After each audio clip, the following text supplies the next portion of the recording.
Minister for Industries will present the annual financial statement budget vote on account for the year 2024-2025. Thank you, Chairman, sir. మీ అనుమతితో 2024-25 ఆర్థిక సంవత్సరానికి సంబంధించినటువంటి vote on account budget ఈ గౌరవ సభ ముందు ప్రతిపాదిస్తున్నాను. మన రాష్ట్ర బడ్జెట్ సమర్పించే అవకాశం నాకు దక్కిన అపూర్వ గౌరవంగా భావిస్తున్నాను. ప్రజలకు సేవ చేస్తున్నప్పుడు మేము పొందుతున్న సంతోషకరమైన అనుభూతిని మహాత్మా గాంధీ గారి ఈ క్రింద మాటల ద్వారా తెలియజేస్తున్నాను. మిమ్మల్ని మీరు తెలుసుకోవడానికి గల ఉత్తమ మార్గం ఇతరుల సేవలో మిమ్మల్ని మీరు కోల్పోవడం. 5 ఏళ్ల క్రితం మా ప్రభుత్వం మొదటి బడ్జెట్ను ప్రవేశపెడుతున్నప్పుడు మా గౌరవ ముఖ్యమంత్రి శ్రీ వైఎస్ జగన్మోహన్ రెడ్డి గారు మా మేనిఫెస్టోని పవిత్ర గ్రంథంగా భావించారని చెప్పాం. ఇది మన గౌరవ ముఖ్యమంత్రి గారు తన 3648 కిలోమీటర్ల పాదయాత్ర సమయంలో సమాజంలోని అన్ని వర్గాల నుండి, ముఖ్యంగా పేద, బడుగు మరియు బలహీన వర్గాలకు చెందిన ప్రజలను కలుపుకున్న సందర్భంలో గమనించిన అంశాల యొక్క ఫలితం. మా మేనిఫెస్టోలోని హామీలన్నింటినీ రాజకీయాలకు అతీతంగా ప్రజలందరికీ 100% అందించడంలో గౌరవ ముఖ్యమంత్రి గారి పట్టుదల మమ్మల్ని ఉత్తేజపరిచింది. సమాజంలో ఎవరిని వదిలేయకుండా అత్యంత బలహీనమైన వారికి ప్రాధాన్యత ఇచ్చుటలో స్వర్గీయ డాక్టర్ వైఎస్ రాజశేఖర రెడ్డి గారి నిబద్ధత మా పాలనకు ప్రతిబింబిస్తుంది. అబ్రహాం లింకన్ గారి మాటల్లో ప్రజాస్వామ్యం అంటే ప్రజల వలన, ప్రజల చేత, ప్రజల కొరకు. మన దేశ ప్రజాస్వామ్యంలో ఈ సూక్తి పొందుపరచబడినది. సమానత్వం, స్వేచ్ఛ, సోదరభావం ప్రజాస్వామ్యానికి మరియు న్యాయానికి మూల స్తంభాలుగా భావించి మన భారత రాజ్యాంగ పితామహుడు డాక్టర్ బిఆర్ అంబేద్కర్ గారికి భారత ప్రజాస్వామ్యం చాలా రుణపడి ఉంది. మన రాజ్యాంగ నిర్మాత మరియు దార్శనికులైన వీరికి నివాళులర్పిస్తూ మన ప్రభుత్వం విజయవాడలో స్వరాజ్ మైదానంలో ప్రపంచంలోనే అత్యంత ఎత్తైన 125 అడుగుల డాక్టర్ అంబేద్కర్ గారి విగ్రహానికి స్టాట్యూ ఆఫ్ సోషల్ జస్టిస్ను ఏర్పాటు చేసింది. ఆయన ఆశయాలు మా ప్రభుత్వానికి మార్గదర్శకంగా నిలుస్తున్నాయి. మా ప్రభుత్వం ఈ ఇద్దరు దార్శనికుల ఆలోచనలు కార్యరూపంలోకి తీసుకువచ్చింది. మా ప్రభుత్వం ప్రజల చేత, ప్రజల కోసం పనిచేసే ప్రజా ప్రభుత్వాన్ని నిరూపించింది. అసమానతలను రూపమాపడం, వెనుకబడిన వర్గాల వారికి రక్షణ మరియు సాధికారతను ఇవ్వడం, నాణ్యమైన విద్య, పోషణ, ఆరోగ్య సంరక్షణ, జీవనోపాధి కల్పించే కార్యక్రమాలు చేపట్టడానికి ఆర్థిక సహాయం చేయడం లాంటివి మా ప్రభుత్వ నైతిక బాధ్యతగా భావిస్తుంది. సుస్థిరమైన అభివృద్ధి ఇవన్నీ అత్యంత ముఖ్యమైన సూచికలని మా ప్రభుత్వం నమ్ముతుంది. మన గౌరవ ముఖ్యమంత్రి గారి నాయకత్వం, సేవా స్ఫూర్తి మరియు మార్గదర్శకత్వంతో మా ప్రభుత్వం అడుగడుగునా ప్రేరణ పొంది వాగ్దానాల అమల్లో మరియు ప్రజల ఆకాంక్షలు నెరవేర్చడంలో సఫలీకృతమైంది. గౌరవ ముఖ్యమంత్రి గారు ప్రజల సంక్షేమం పట్ల ప్రదర్శించిన అంకితభావం మరియు బాధ్యత 2000 సంవత్సరాల క్రితం ఆర్థిక శాస్త్రాన్ని రచించిన కౌటిల్యుడు చెప్పిన సూత్రాలను ప్రతిబింబించేస్తున్నాయి. యహ ప్రజాః సుఖినోతర రామః తదర్థ సేద్దేషు పరేషు నియాంతరః. అంటే పాలకుడు అనేవాడు తన ప్రజల ఆనందాన్ని మరియు శ్రేయస్సుని తన సొంత ఆనందం మరియు శ్రేయస్సుగా భావించేవాడు. విభజన అనంతరం ఏర్పడిన ప్రతికూల పరిస్థితులతో కూడా అత్యంత ప్రగతిశీల రాష్ట్రాల్లో మన రాష్ట్రం తన స్థానాన్ని తిరిగి సాధించడానికి ఎంత కష్టమైనా సరే ఏ సవాలునైనా అధిగమిస్తూ అవకాశాలను అందిపుచ్చుకోగలగదని మన గౌరవ ముఖ్యమంత్రి గారి దృఢ విశ్వాసం. వినూత్న పరిపాలనా ఆవిష్కరణలు. రాష్ట్ర విభజన తరువాత జటిలమైన విభజన సమస్యలతో మరియు నష్టాలతో ఇబ్బంది పడుతున్నప్పటికీ ఉన్నత ఆశయాలతో మరియు నూతన శక్తితో రాష్ట్రాన్ని నిర్మించుకోవడానికి మా ప్రభుత్వం సాయశక్తులా ప్రయత్నిస్తోంది. మన రాష్ట్ర సమస్యలను అధిగమించాలంటే పాత మరియు మోస పద్ధతులతో కాకుండా ఒక సరికొత్త విధానంతో మాత్రమే అభివృద్ధిని సాధించగలమని గౌరవ ముఖ్యమంత్రి గారు తాను చేసిన సుదీర్ఘ పాదయాత్ర అనుభూతితో తెలుసుకున్నారు. దీనికి అనుగుణంగా అనేక మార్గనిర్దేశక కార్యక్రమాలతో మా ప్రభుత్వం గత 5 సంవత్సరాలుగా ప్రజల జీవితాల్లో వెలుగులు నింపుతోంది.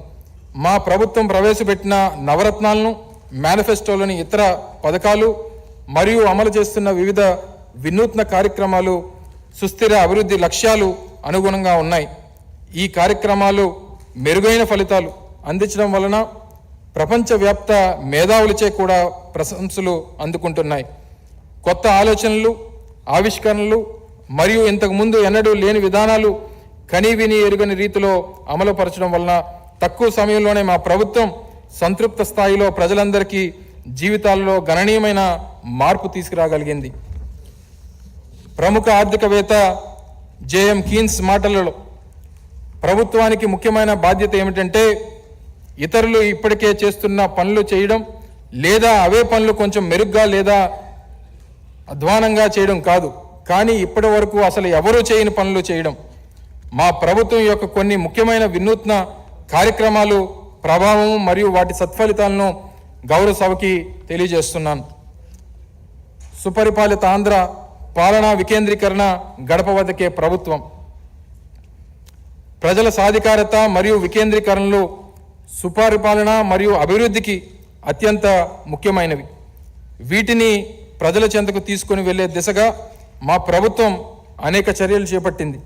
ఇందులో భాగంగా గ్రామ స్థాయి నుంచి ప్రభుత్వాన్ని పటిష్టపరచడం, విస్తృత స్థాయిలో పాలనా విభాగాలను పునర్వ్యవస్థీకరించడం మరియు సమాజంలోని వివిధ వర్గాల వారికి సాధికారతను అందించడం జరిగింది. పాలనా వికేంద్రీకరణలో భాగంగా జిల్లాలు మరియు పోలీస్ వ్యవస్థ పునర్వ్యవస్థీకరణ మాత్రమే కాకుండా స్థానిక సంస్థల బలోపేతం చేయడమైంది. కమ్యూనిటీ కాంట్రాక్టుల విధానం, స్థానిక పాలనలో పౌరులు చురుకైన భాగస్వామ్యాన్ని మరియు యాజమాన్య భావాన్ని ప్రోత్సహించి చిట్ట చివరి స్థాయి వరకు ప్రజాస్వామ్యాన్ని పటిష్టపరిచింది. దాదాపు 1,35,000 మంది ఉద్యోగులతో 15,004 గ్రామ మరియు వార్డు సచివాలయాలు ఏర్పాటు చేయడం, 2,66,000 మంది వాలంటీర్లు నియమించడం ద్వారా సకాలంలో అర్హులైన లబ్ధిదారులందరికీ ఎటువంటి లోపాలు లేకుండా పారదర్శకంగా సంక్షేమ పథకాలు మరియు పౌర కేంద్రీకృత సేవలు గడప గడపకు అందించగలుగుతున్నాం. అందుబాటులో ఉన్న వనరులను సముచితంగా వినియోగించి జిల్లాల సంఖ్యను 13 నుంచి 26కు, రెవెన్యూ డివిజన్లు 52 నుంచి 77కు పెంచడం ద్వారా మా ప్రభుత్వం పరిపాలనాపరమైన పునర్నిర్మాణాన్ని చేపట్టింది. కొత్తగా ఏర్పాటు చేసిన 25 రెవెన్యూ డివిజన్లలో కుప్పం కూడా ఒకటి. ఇది ప్రజలకు పాలన మరింత చేరువ చేయడంతో పాటు ప్రభుత్వాన్ని మరింత జవాబుదారీగా మరియు సమర్థవంతంగా చేసింది. నూతన సమీకృత కలెక్టరేట్ భవన సముదాయాల నిర్మాణం ప్రజలకు సేవలను మరింత చేరువ చేస్తాయి.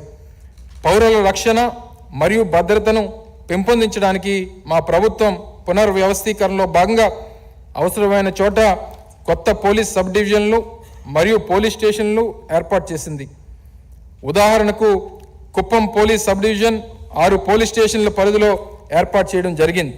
ప్రతి జిల్లాలో దిశ పోలీస్ స్టేషన్లు ఏర్పాటు చేయడమే కాకుండా రాష్ట్ర వ్యాప్తంగా పుణ్యక్షేత్రాలు మరియు పర్యాటక ప్రాధాన్యత కలిగిన 20 ముఖ్య ప్రాంతాలలో పర్యాటక పోలీస్ స్టేషన్లు ప్రారంభించబడ్డాయి.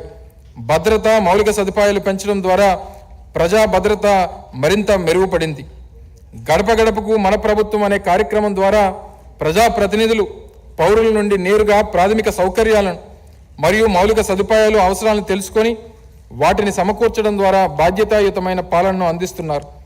ఈ కార్యక్రమంలో భాగంగా అత్యధిక ప్రాధాన్యత కలిగిన 58,288 పనులకు 2,356 కోట్ల రూపాయలు అంచనా వ్యయంతో మంజూరు చేయగా ఇప్పటికే 729 కోట్ల రూపాయలతో 17,239 పనులు పూర్తయ్యాయి. రాష్ట్రంలో భాగస్వామ్య ప్రజాస్వామ్యాన్ని ముందుకు తీసుకెళ్లడమే కాకుండా స్థానిక సంస్థలు ఆర్థికంగా మరింత బలోపేతం చేయడానికి మా ప్రభుత్వం నాలుగవ ఆర్థిక సంఘం సిఫార్సులను ఆమోదించి 5వ రాష్ట్ర ఆర్థిక సంఘాన్ని కూడా ఏర్పాటు చేసింది. సామర్థ్య ఆంధ్ర, పరిపూర్ణ మానవ అభివృద్ధి, పౌరులపై పెట్టుబడి. ఐక్యరాజ్య సమితి మాజీ అధ్యక్షులు కోఫీ అన్నన్ గారి మాటల్లో జ్ఞానం అనేది శక్తి, సమాచారం అనేది స్వేచ్ఛ, విద్య అనేది ప్రతి సమాజంలో ప్రతి కుటుంబంలో పురోగతికి పునాది. ఏ దేశానికైనా పౌరులే ఎనలేని సంపద. రాష్ట్ర ఆర్థిక అభివృద్ధికి దోహదపడే విధంగా పౌరులు సామర్థ్యాలను అభివృద్ధి చేయడం ప్రభుత్వాల యొక్క ముఖ్యమైన కర్తవ్యం. ఈ దృష్టితో మా ప్రభుత్వం గత 5 ఏళ్లలో మానవ మూలధన అభివృద్ధికి అత్యంత ప్రాధాన్యతనిచ్చింది. మానవ వనరుల అభివృద్ధిపై పెట్టే పెట్టుబడి మారుతున్న కాలానికి అనుగుణంగా కలిగే ఆర్థిక ఒడిదుడుకుల్ని తట్టుకుని నిలబడగలిగే శక్తి సామర్థ్యాలను పెంపొందించి సమ్మిళిత వృద్ధిని సాధించడానికి దోహదపడుతుంది. అందరికీ సమాన అవకాశాలను అందించే సమాజ నిర్మాణం అసాధ్యం కాదని, నిజానికి సుసాధ్యమేనని నిరూపించడానికి మా ప్రభుత్వం విద్య, ఆరోగ్యం, నైపుణ్యాల సమ్మేళనం ద్వారా నిరంతరం కృషి చేస్తున్నది. మన పిల్లల ప్రపంచ స్థాయి పోటీకి సిద్ధం చేయడానికి మా ప్రభుత్వం అన్ని ప్రభుత్వ పాఠశాలలో ఆంగ్ల మాధ్యమ విద్యను ప్రవేశపెట్టింది. మన రాష్ట్రంలో ఉన్న 1000 పాఠశాలలో చదువుకునే 4,39,595 మంది విద్యార్థులను central board of secondary education CBSE పరిధిలోకి తీసుకువచ్చాం. అంతేగాక అన్ని ప్రభుత్వ ఉన్నత పాఠశాలల్లో ఇంటర్నేషనల్ బ్యాకలారేట్ పాఠ్య ప్రణాళిక కింద ప్రవేశపెట్టాలని, ప్రతి ఒక్క విద్యార్థికి టోఫెల్ ధృవీకరణ పత్రాన్ని అందించాలని మా ప్రభుత్వం చిత్తశుద్ధితో కృషి చేస్తుంది. వినూత్న పద్ధతుల ద్వారా విద్యాభ్యాసాన్ని సులభతరం చేయడానికి అన్ని పాఠశాలల్లో 62,000 ఇంటరాక్టివ్ ఫ్లాట్ ప్యానెల్ను మా ప్రభుత్వం వినియోగంలోకి తీసుకువచ్చింది. స్వీయ అభ్యాసానికి ప్రోత్సహించడానికి పాఠ్య అంశాలతో కూడిన 9,52,925 ట్యాబ్లను ఉచితంగా విద్యార్థులకు అందించాం. దీని వలన తరగతి గదిలో బోధన మరియు అభ్యాసన ఫలితాలు అద్భుతంగా మెరుగవడం ద్వారా 4వ తరగతి నుండి 12వ తరగతి వరకు 34,30,000 మంది విద్యార్థులు మరింత ప్రతిభావంతులు అయ్యారు. నూతన విద్యా విధానం 2020కి అనుగుణంగా 14,255 అంగన్వాడీ కేంద్రాలు సమీపంలో ఉన్న ప్రాథమిక పాఠశాలల ఆవరణలోకి తీసుకురాబడ్డాయి. మరియు 4,470 ప్రాథమిక పాఠశాలలు సమీపంలో ఉన్న ఉన్నత పాఠశాలల ఆవరణలోకి తీసుకురాబడ్డాయి. ఈ విధానం ద్వారా బోధన నాణ్యత మెరుగుపడి పిల్లలకు అర్హత కలిగిన సబ్జెక్టు ఉపాధ్యాయులను చేరువ చేయగలిగాం. మా ప్రభుత్వం జగనన్న విద్యా కానుక ద్వారా ఏటా దాదాపు 47 లక్షల మంది పిల్లల ప్రయోజనం చేకూర్చే విధంగా 3,367 కోట్ల రూపాయలతో ఖర్చుతో యూనిఫామ్లు, బ్యాగ్లు, బూట్లు, పాఠ్యపుస్తకాలు మొదలైన వాటితో కూడిన పాఠశాల కిట్లను అందించింది. 55,607 అంగన్వాడీ కేంద్రాలకు యాక్టివిటీ ఆధారిత అభ్యాసానికి సంబంధించి 26 అంశాలతో కూడిన ప్రీ స్కూల్ కిట్లు కూడా పంపిణీ చేయబడ్డాయి. మనబడి నాడు నేడు పథకం 56,703 ప్రభుత్వ పాఠశాలలు, సంక్షేమ వసతి గృహాలు మరియు జూనియర్ కళాశాలలో అభ్యసించే వాతావరణాన్ని మెరుగుపరిచింది. ఫర్నిచర్, త్రాగునీరు, మెరుగైన పారిశుద్ధ్యం వంటి చక్కటి సౌకర్యాలతో కూడిన తరగతి గదులతో 15,715 పాఠశాలలు ఈ పథకం మొదటి దశ కింద పూర్తయ్యాయి.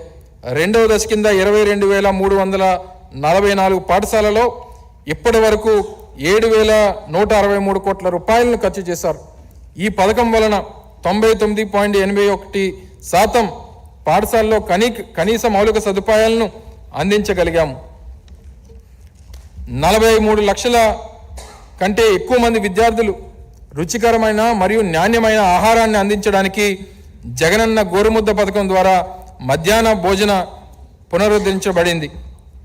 ఈ పథకం కింద ఏడాదికి 1,910 కోట్ల రూపాయలు ఖర్చు అవుతున్నాయి. ఇది గత ప్రభుత్వం చేసిన ఖర్చు కంటే 4 రెట్లు ఎక్కువ. పోషకాహార లోపం మరియు రక్తహీనతను పరిష్కరించేందుకు 77 గిరిజన మండలాల్లో వైఎస్ఆర్ సంపూర్ణ పోషణ ప్లస్ పథకాన్ని, ఇతర ప్రాంతాల్లో వైఎస్ఆర్ సంపూర్ణ పోషణ పథకాన్ని అమలు చేశాం. ఈ పథకం ద్వారా 35,71,000 మంది మహిళలు మరియు పిల్లలు ప్రయోజనం పొందుతున్నారు. 15 నుండి 49 సంవత్సరాల మధ్య వయసులో ఉండి రక్తహీనతతో బాధపడుతున్న గర్భిణీలు శాతం 2019 నాటికి 53.71% కాగా 2020 2023 నాటికి అది 24.66 శాతానికి తగ్గింది. అలాగే ఎదుగుదల లోపాన్ని ఎదుర్కొంటున్నటువంటి పిల్లల శాతం 2019 నాటికి 31.2 శాతం కాగా 2023 నాటికి అది కేవలం 6.84 శాతానికి తగ్గిందనేటువంటి విషయాన్ని కూడా తెలియజేస్తా ఉన్నాము. ఉన్నత విద్య. ప్రముఖ ఆర్థికవేత్త శ్రీ అమర్త్య సేన్ మాటలలో విద్య మనల్ని మనుషులుగా చేస్తుంది, మన ఆర్థిక అభివృద్ధిని, సామాజిక సమానత్వాన్ని, లింగ సమానత్వాన్ని ప్రోత్సహిస్తుంది, మన జీవితాలను అన్ని రకాలుగా మార్చే సామర్థ్యం విద్య మరియు భద్రతలకు ఉన్నాయి. మన గౌరవ ముఖ్యమంత్రి గారు విద్యపై చేసే ఎలాంటి ఖర్చునైనా రాష్ట్ర ఉజ్వల భవిష్యత్తు కోసం పెట్టే పెట్టుబడిగానే పరిగణిస్తారు. అర్హులైన విద్యార్థులందరికీ ఉచితంగా ఉన్నత విద్యను అందించే పూర్తి బాధ్యతను వహిస్తున్న ఏకైక రాష్ట్రం మన రాష్ట్రమే. జగనన్న విద్యా దీవెన ద్వారా 11,901 కోట్ల రూపాయలు మరియు జగనన్ని వసతి దీవెన ద్వారా 4,276 కోట్ల రూపాయలు ఖర్చు చేయడం వలన ఇప్పటి వరకు 52 లక్షల మంది విద్యార్థులకు లబ్ధి చేకూరింది. ఉన్నత విద్యలో డ్రాప్అవుట్ శాతం 2018-19 సంవత్సరంలో 20.37 శాతం కాగా 2022-23 సంవత్సరానికి 6.62 శాతానికి గణనీయంగా తగ్గింది. మధ్యలోనే చదువు ఆపేస్తున్న విద్యార్థుల శాతం గణనీయంగా తగ్గడానికి పై 2 పథకాలు సమర్థవంతంగా అమలు చేయడమే కారణమని గౌరవ సభకు తెలియజేస్తున్నాను. ప్రపంచవ్యాప్తంగా ప్రఖ్యాతిగాంచిన 50 విశ్వవిద్యాలయాల్లో ఉన్నత విద్యను అభ్యసించడం కోసం ఎంపిక కాబడిన ప్రతి విద్యార్థికి జగనన్న విదేశీ విద్యా దీవెన పథకం కింద 1,25,00,000 రూపాయలు ఖర్చు వరకు ప్రభుత్వమే బాధ్యతను తీసుకుంటుంది. ఇప్పటి వరకు షెడ్యూల్ కులాలు, షెడ్యూల్ తెగలు, వెనుకబడిన తరగతులు మరియు అల్పసంఖ్యాక వర్గాలకు చెందిన 1,858 మంది విద్యార్థులకు ఈ పథకం ద్వారా లబ్ధి పొందారు.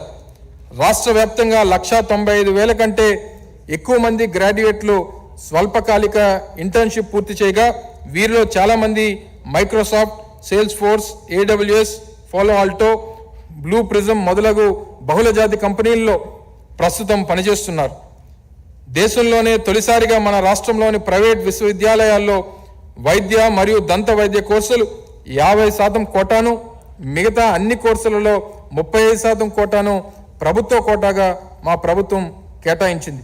దీని ఫలితంగా 2,118 మంది విద్యార్థులు ప్రతిష్టాత్మకమైనటువంటి ప్రైవేట్ విశ్వవిద్యాలయాల్లో చేరగలుగుతా ఉన్నారు. ఆరోగ్య సంరక్షణ. పురాతన రోమన్ సామెత ప్రకారం సాలస్ పాపులి సుప్రీం లెక్స్ ఎస్టో అంటే ప్రజల ఆరోగ్యమే అత్యున్నత చట్టం. రాష్ట్ర ప్రజలందరికీ ఆరోగ్య సంరక్షణ సేవలు సమర్థవంతంగా అందించడంలో ప్రజారోగ్య మౌలిక సదుపాయాలు కీలక పాత్ర పోషిస్తాయి.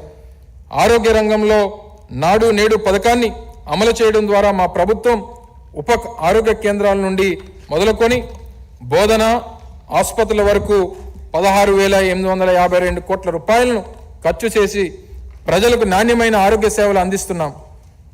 అంతేకాక 1,142 ప్రాథమిక ఆరోగ్య కేంద్రాలను నిర్విరామంగా రోజుకు 2 షిఫ్టులతో పనిచేసేలాగా పునరుద్ధరించబడ్డాయి. ప్రజలకు వారి ఇంటి వద్దే ఆరోగ్య సేవలు అందించాలనే ఆలోచనతో మా గౌరవ ముఖ్యమంత్రి గారు ఫ్యామిలీ డాక్టర్ అనే వినూత్న కార్యక్రమానికి శ్రీకారం చుట్టారు. 2,284 మంది వైద్యులతో 14 రకాల వైద్య పరీక్షలను, 105 రకాల మందులను ప్రజలకు అందుబాటులోకి తీసుకుని రావటం జరిగింది. ఫ్యామిలీ డాక్టర్ సేవలతో పాటు మండలానికి కనీసం ఒక యూనిట్ చొప్పున 108 అంబులెన్స్ సర్వీసులు మరియు 104 సంచార ఆరోగ్య వాహన బృందాలను ఏర్పాటు చేయడం జరిగింది.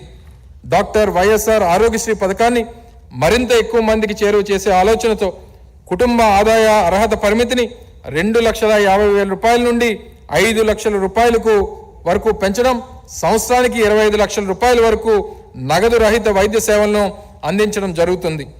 క్యాన్సర్ వంటి క్లిష్టమైన వ్యాధులకు ఎటువంటి పరిమితి లేకుండా ఈ పథకాన్ని వర్తింపచేస్తున్నాం.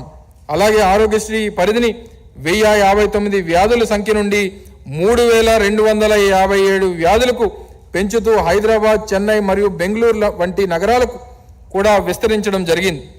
ఈ విస్తరణ వల్ల 2014-19 మధ్యకాలంలో 13,82,000 మంది ఈ పథకం లబ్ధి పొందగా 2019-23 మధ్య కాలానికి వారి సంఖ్య 35,91,000కు పెరిగింది. అంతేకాకుండా కిడ్నీ రోగులకు కార్పొరేట్ స్థాయి చికిత్సను ఉచితంగా అందించడానికి 200 పడకల డాక్టర్ వైఎస్ఆర్ కిడ్నీ రీసెర్చ్ మరియు సూపర్ స్పెషాలిటీ హాస్పిటల్ కూడా పలాసలో స్థాపించబడింది. డాక్టర్ వైఎస్ఆర్ ఆరోగ్య ఆసరా పథకం కింద శస్త్రచికిత్స అనంతరం జీవనోపాధి భత్యంగా రోజుకు 225 రూపాయలు అందించబడుతుంది. డిసెంబర్ 2019 నుండి ఈ పథకం కింద 25 లక్షల మంది రోగులకు గాను 1,366 కోట్ల రూపాయలు అందించాం. జగనన్న ఆరోగ్య సురక్ష పథకం ద్వారా 10,574 ఆరోగ్య సురక్ష శిబిరాలను నిర్వహించి రాష్ట్రంలో 1,67 లక్షల కుటుంబాలకు ఉచితంగా ఆరోగ్య సేవలు మరియు మందులు అందించడం జరిగింది. నాణ్యమైన వైద్యాన్ని అందించే దిశగా 53,126 మంది ఆరోగ్య సంరక్షణ సిబ్బందిని నియమించడం జరిగింది. జాతీయ స్థాయిలో ప్రభుత్వ హాస్పిటల్లో స్పెషలిస్ట్ వైద్యుల పోస్టులు ఖాళీగా సగటున 61% ఉండగా మా ప్రభుత్వం దాన్ని 4% కంటే తక్కువ తగ్గించి దేశంలోనే గుర్తించదగిన ఘనతను సాధించింది. నైపుణ్య అభివృద్ధి మరియు శిక్షణ 19వ శతాబ్దానికి చెందిన ప్రముఖ ఆంగ్ల రచయిత మరియు తత్వవేత్త అయిన జాన్ రస్కిన్ మాటలలో నైపుణ్యం అనేది ఏకీకృత శక్తితో కూడిన అనుభవం, బుద్ధి మరియు ఆసక్తి గల సమ్మేళనం. పరిశ్రమల అవసరాలను సరిపోయే విధంగా స్థిరమైన వృద్ధిని సాధించేందుకు మన రాష్ట్ర యువతను సంబంధిత నైపుణ్యాలతో శక్తివంతం చేయడానికి మా ప్రభుత్వం పూర్తి నిబద్ధతతో కట్టుబడి ఉంది. పటిష్టమైన పరిశ్రమ భాగస్వామ్యులు, నాణ్యమైన మౌలిక సదుపాయాలు మా ప్రభుత్వం కల్పించగలిగింది. విభిన్న నైపుణ్య అవసరాలను తీర్చడం కోసం నైపుణ్య విశ్వవిద్యాలయం, కళాశాలలు మరియు హబ్బులతో కూడిన క్యాస్కేడింగ్ స్కిల్ ఎకోసిస్టమ్ ద్వారా అనేక వినూత్న కార్యక్రమాలను అమలు చేయడం జరిగింది.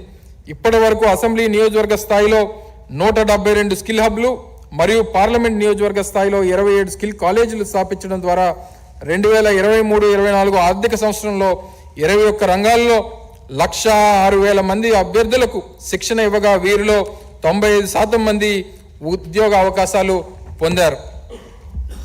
విద్యార్థులు శిక్షణ ఇవ్వడానికి 2001 ప్రభుత్వ పాలిటెక్నిక్ కళాశాలలో వర్చువల్ ల్యాబ్లు మరియు క్లాస్ రూమ్లు ఏర్పాటు చేయడంతో పాటు 14 పారిశ్రామిక శిక్షణా కేంద్రాల్లో Kia Motors, Maruti, Toyota, Isuzu, Hitachi, Samsung మొదలైన సంస్థల సహాయంతో అధునాతన యంత్రాలు మరియు యంత్ర పరికరాలతో ల్యాబులను ఏర్పాటు చేస్తున్నాం. మనం మహిళా మహారాణుల ఆంధ్ర, మహిళా సాధికారత, నారీ శక్తి. డాక్టర్ బిఆర్ అంబేద్కర్ గారి మాటలలో ఒక సమాజం యొక్క పురోగతిని ఆ సమాజం యొక్క మహిళలు సాధించిన పురోగతి స్థాయిని బట్టి నేను కొలుస్తాను. జనాభాలో సగం మంది సంక్షేమం మరియు సాధికారతను నోచుకోకపోతే ఏ రాష్ట్రమైనా పురోగతి సాధించలేదు. దీనిని గుర్తించి మా ప్రభుత్వం మహిళా సాధికారతపై దృష్టి సారించి భారీ స్థాయిలో అనేక వినూత్న కార్యక్రమాలను ప్రారంభించింది. మహిళలను ఆర్థిక వ్యవస్థలో సమాన భాగస్వాములుగా చేయడం ద్వారా వారు తమ కాళ్లపై తాము నిలబడటమే కాకుండా అభివృద్ధి కార్యక్రమాలలో చురుగ్గా పాల్గొంటున్నారు. దీని ద్వారా ఆర్థిక అడ్డంకులను తొలగించుకొని విస్తృత ప్రయోజనాలు పొంది సాధికారత సాధిస్తున్నారు. మహిళలు మరియు పిల్లల ఆరోగ్యం, రక్షణ మరియు వారి సమగ్ర అభివృద్ధి ప్రత్యేక దృష్టి సారించేందుకు 2021-22 ఆర్థిక సంవత్సరం నుండి జెండర్ మరియు చైల్డ్ బడ్జెట్ను కూడా ప్రవేశపెట్టడం జరిగింది. సమాజంలో సమానత్వం సాధించడానికి అవరోధంగా ఉన్న పేదరికాన్ని తొలగించాలనే లక్ష్యంతో జగనన్న అమ్మఒడి పథకాన్ని ప్రవేశపెట్టి అందరికీ నాణ్యమైన విద్యను కల్పించాం. దీని కింద 43,61,000 మంది మహిళా మహారాణులకు 26,067 కోట్ల రూపాయలు అందించాం.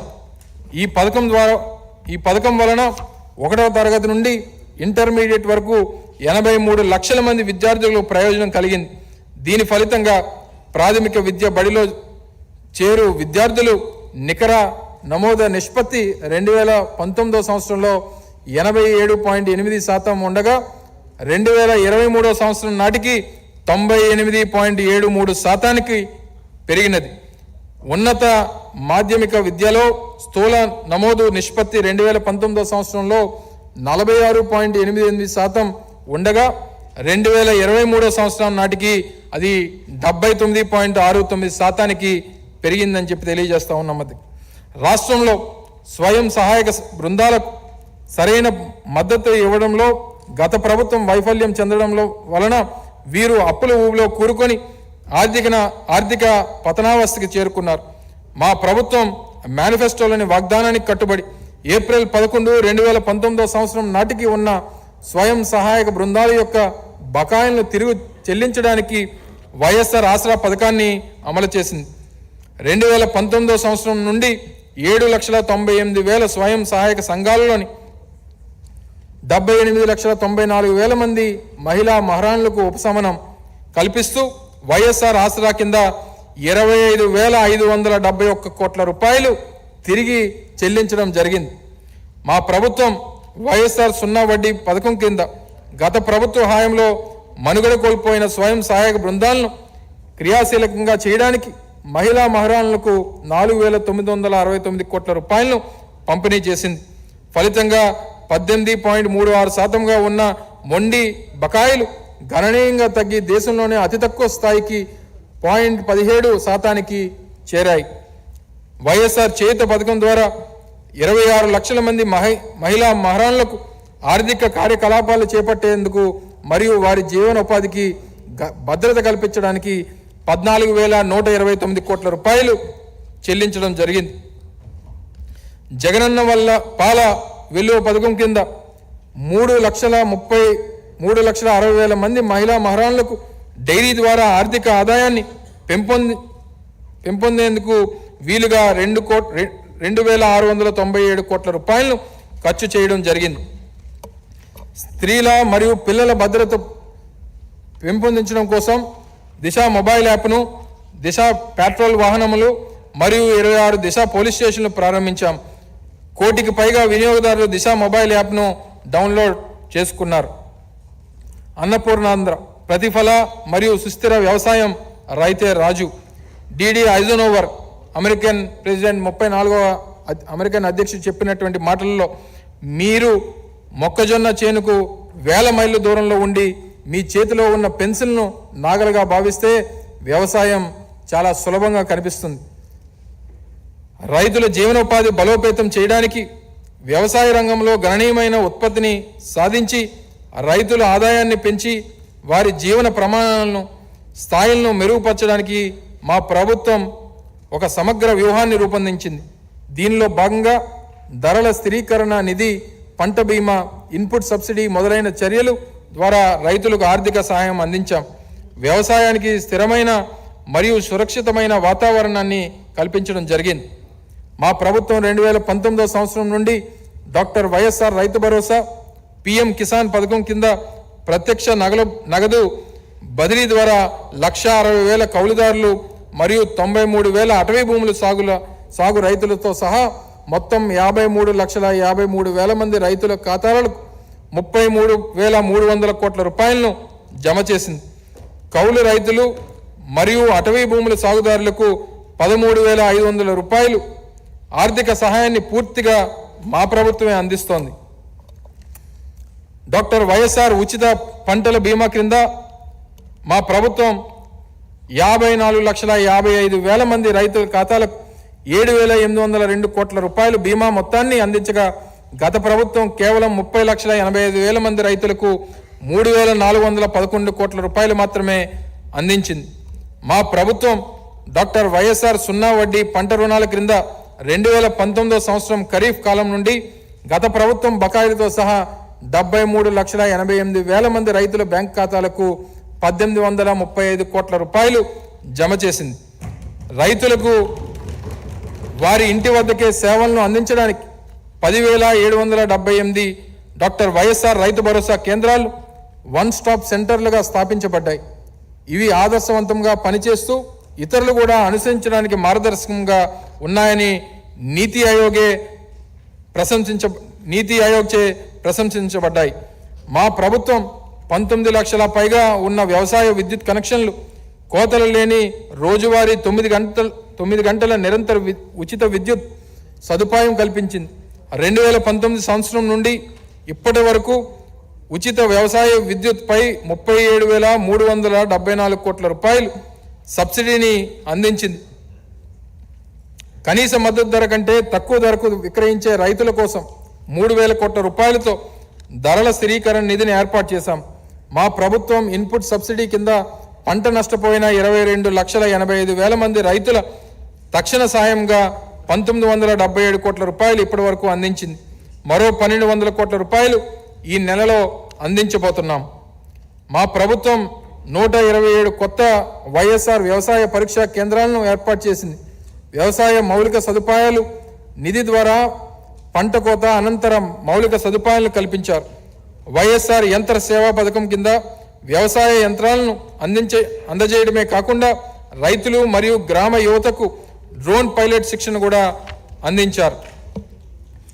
వ్యవసాయ సమగ్ర వ్యూహంలో భాగంగా రైతులకు వ్యవసాయ రుణ సదుపాయము, పంటల బీమా, పంట సాగు నిర్వహణ, మార్కెటింగ్ మరియు సరసమైన ధరలను కల్పించడము వంటి సమగ్ర కార్యక్రమాల ద్వారా మా ప్రభుత్వం వ్యవసాయాన్ని మునుపెన్నడూ లేని విధంగా లాభసాటిగా మారుస్తుంది.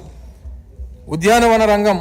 మా ప్రభుత్వం ఉద్యానవన రంగంలోని 17,27,000 మంది రైతులకు లబ్ధి చేకూర్చే విధంగా వివిధ పథకాల ద్వారా 4,363 కోట్ల రూపాయలు అందించింది.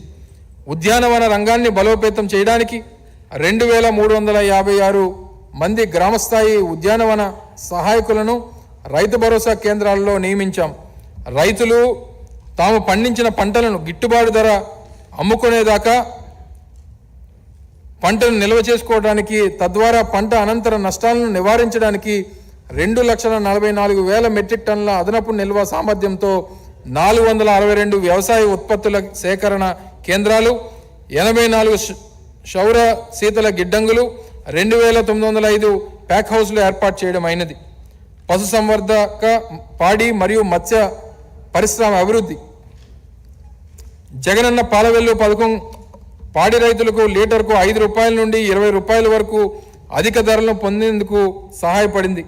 అమూల్ సంస్థ సహకారంతో 385 కోట్ల రూపాయలు పెట్టుబడితో చిత్తూరు డైరీ పునరుద్ధరణ చర్యల వలన 5,000 మందికి ప్రత్యక్షంగా, 2 లక్షల మందికి పరోక్షంగా ఉపాధి కలుగుతోంది. వైఎస్ఆర్ పశు బీమా పథకం ద్వారా పశువులకు బీమా సౌకర్యం కల్పించబడింది.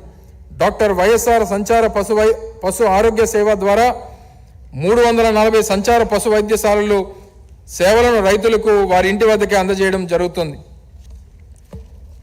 వైఎస్ఆర్ మత్స్యకార భరోసా కింద 2,43,000 మంది మత్స్యకార కుటుంబాలకు చేపల వేట నిషేధ కాలంలో అందించే ఆర్థిక సహాయాన్ని 4,000 రూపాయల నుండి 10,000 రూపాయలకు పెంచడం ద్వారా లబ్ధి పొందాయి. 20,034 మత్స్యకార పడవలకు వాడే డీజిల్ ఆయిల్పై లీటర్కు 6 రూపాయలు 3 పైసల నుండి 9 రూపాయలకు సబ్సిడీని పెంచడం జరిగింది. చేపల వేటలో అకాల మరణాలకు గురైన మత్స్యకారులకు నష్టపరిహారాన్ని 5 లక్షల రూపాయల నుండి 10 లక్షల రూపాయలకు పెంచడం జరిగింది.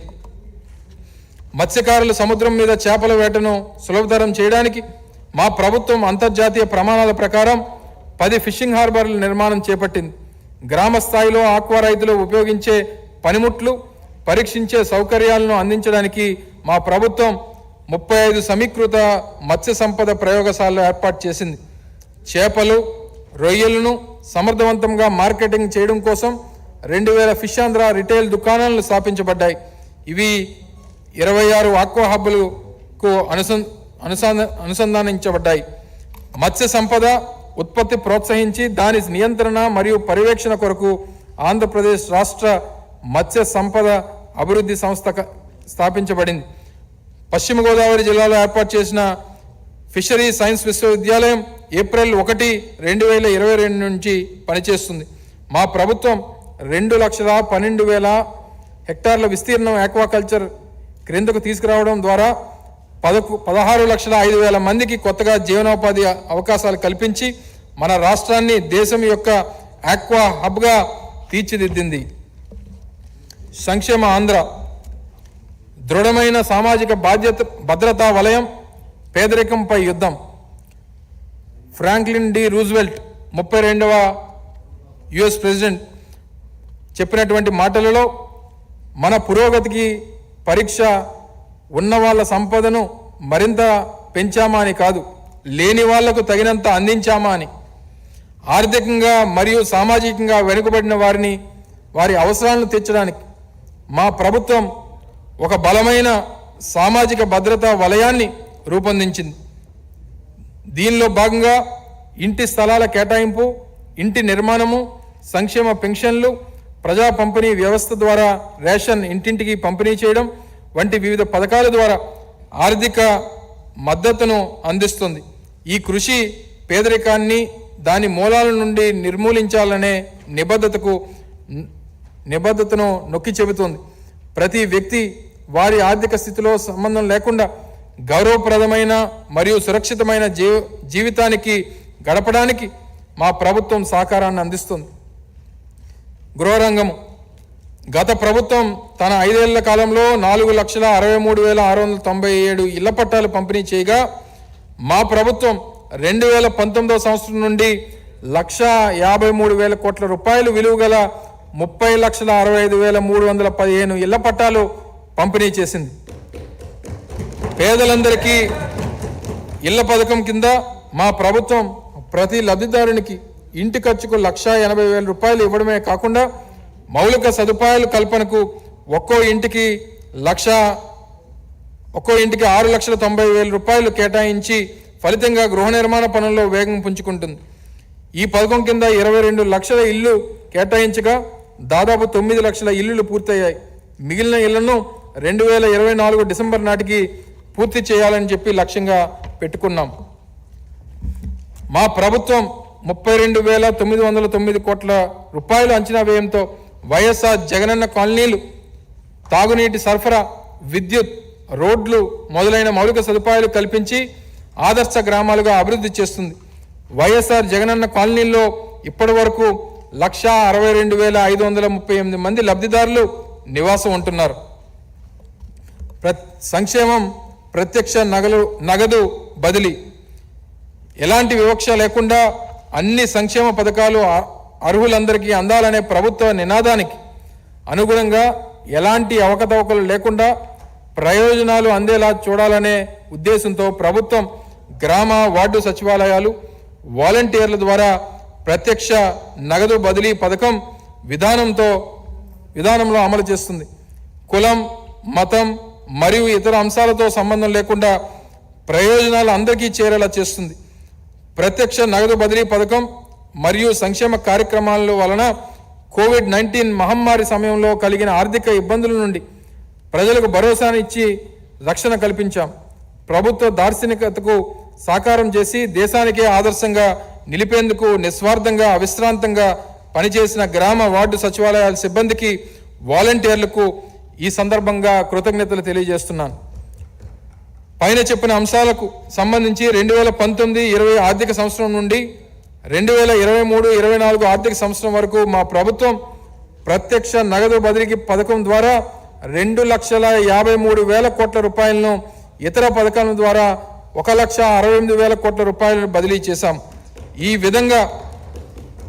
విధంగా గత 5 ఏళ్లలో 4,21,000 కోట్ల రూపాయలను ప్రజలకు బదిలీ చేశాం. విజయవంతమైన సమగ్రమైన ఈ ప్రత్యక్ష మరియు ఇతర పథకాలు అమలు కారణంగా లక్షలాది కుటుంబాలకు పేదరికం నుండి తప్పించి వారి జీవన ప్రమాణాలను మెరుగుపరిచి కొత్త అవకాశాలను కల్పిస్తూ వారి అభివృద్ధి మరియు అభ్యున్నతికి తోడ్పడుతుంది. 2019 సంవత్సరంలో స్థిర ధరల సూచి ప్రకారం మన రాష్ట్ర తలసరి ఆదాయం 1,54,031 రూపాయలతో దేశంలో 18వ స్థానంలో ఉండగా నేడు మన రాష్ట్ర తలసరి ఆదాయం 2,19,518 రూపాయలతో 9వ ర్యాంకులో మనం సాధించామని చెప్పి కూడా ఈ సందర్భంగా తెలియజేస్తా ఉన్నాం. వైఎస్ఆర్ పెన్షన్ కానుక.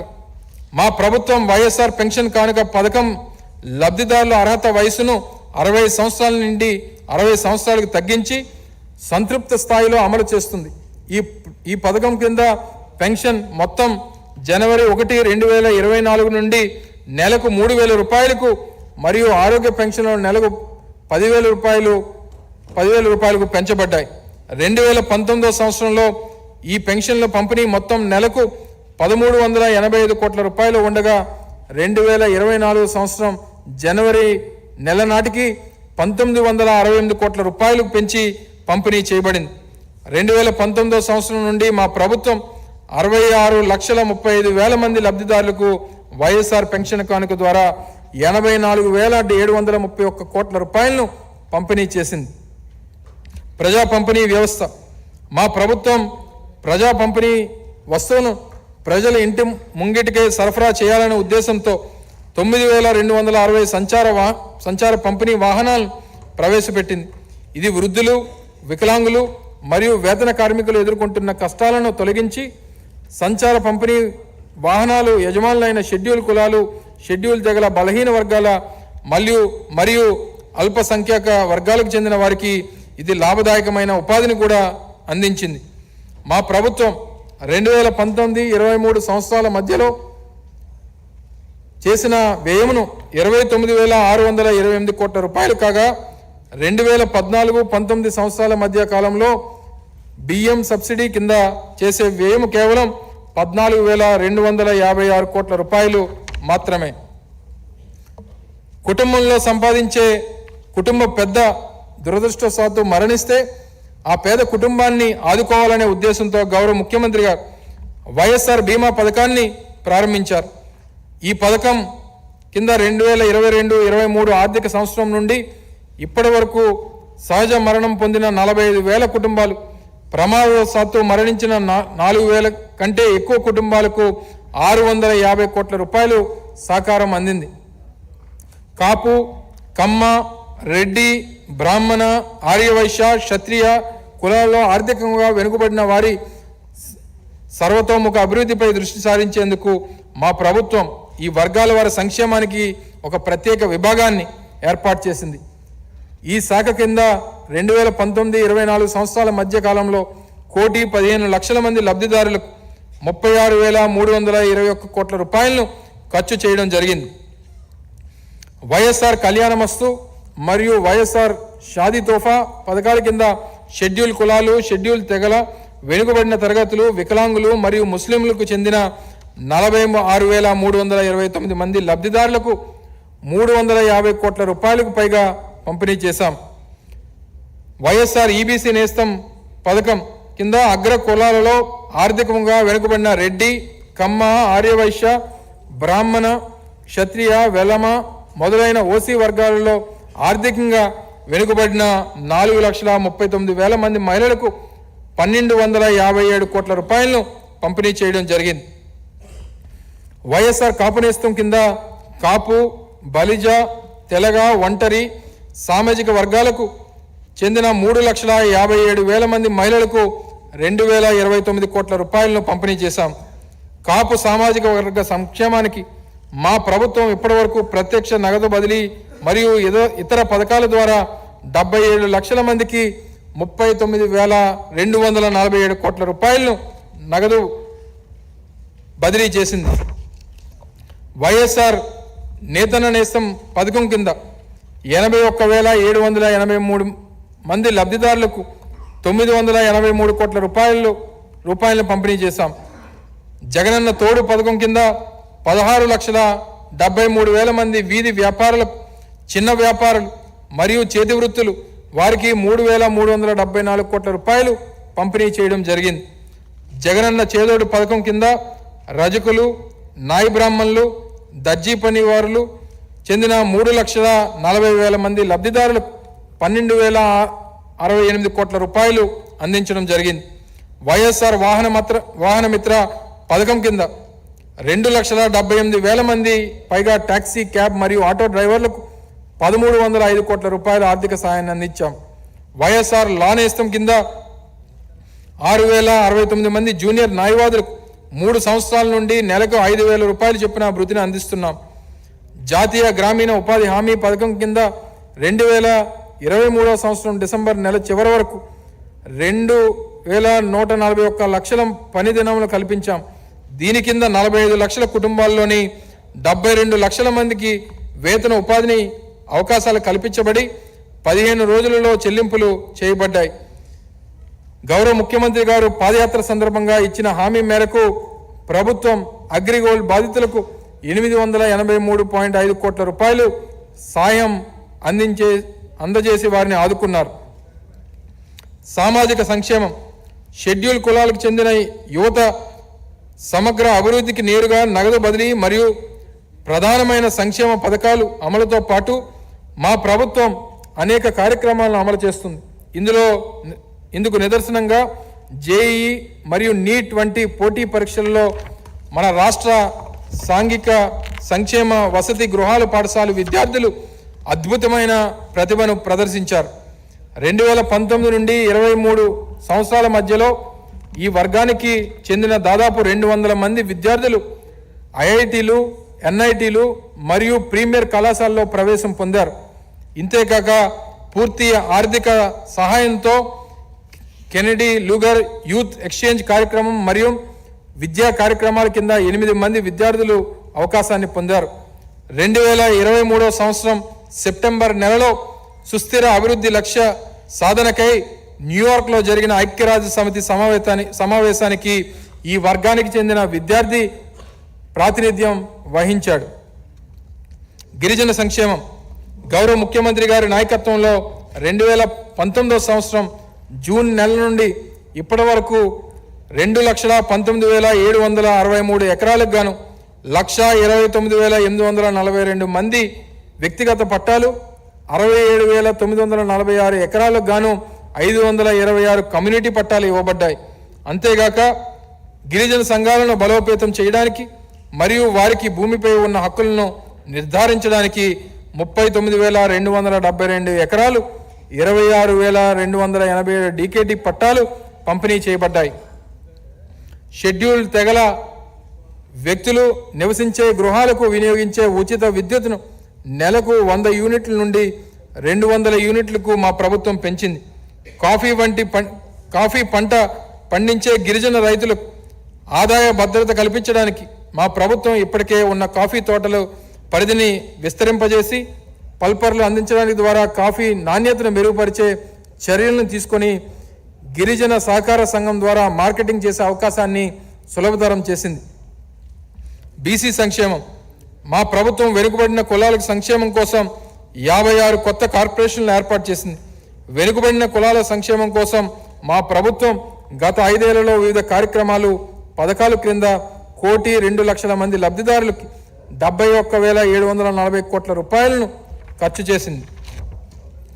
అల్పసంఖ్యాక వర్గాల సంక్షేమం, అల్పసంఖ్యాక వర్గాలకు చెందిన విద్యార్థులు సామాజిక, ఆర్థిక మరియు విద్యాపరమైన వెనుకబడితనాన్ని తగ్గించడానికి పాఠశాల స్థాయి పరీక్షలు, పోటీ పరీక్షలు మరియు ఉద్యోగ ఆధారిత పరీక్షలు శిక్షణ కల్పించడానికి మా ప్రభుత్వం సహాయం చేసింది.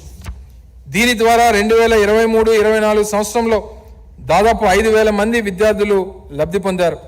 ఇమాములకు అందించే సహాయం 5,000 రూపాయల నుండి 10,000 రూపాయలకు పెంచడం ద్వారా 4,983 మందికి ప్రయోజనాన్ని అందించడం జరిగింది.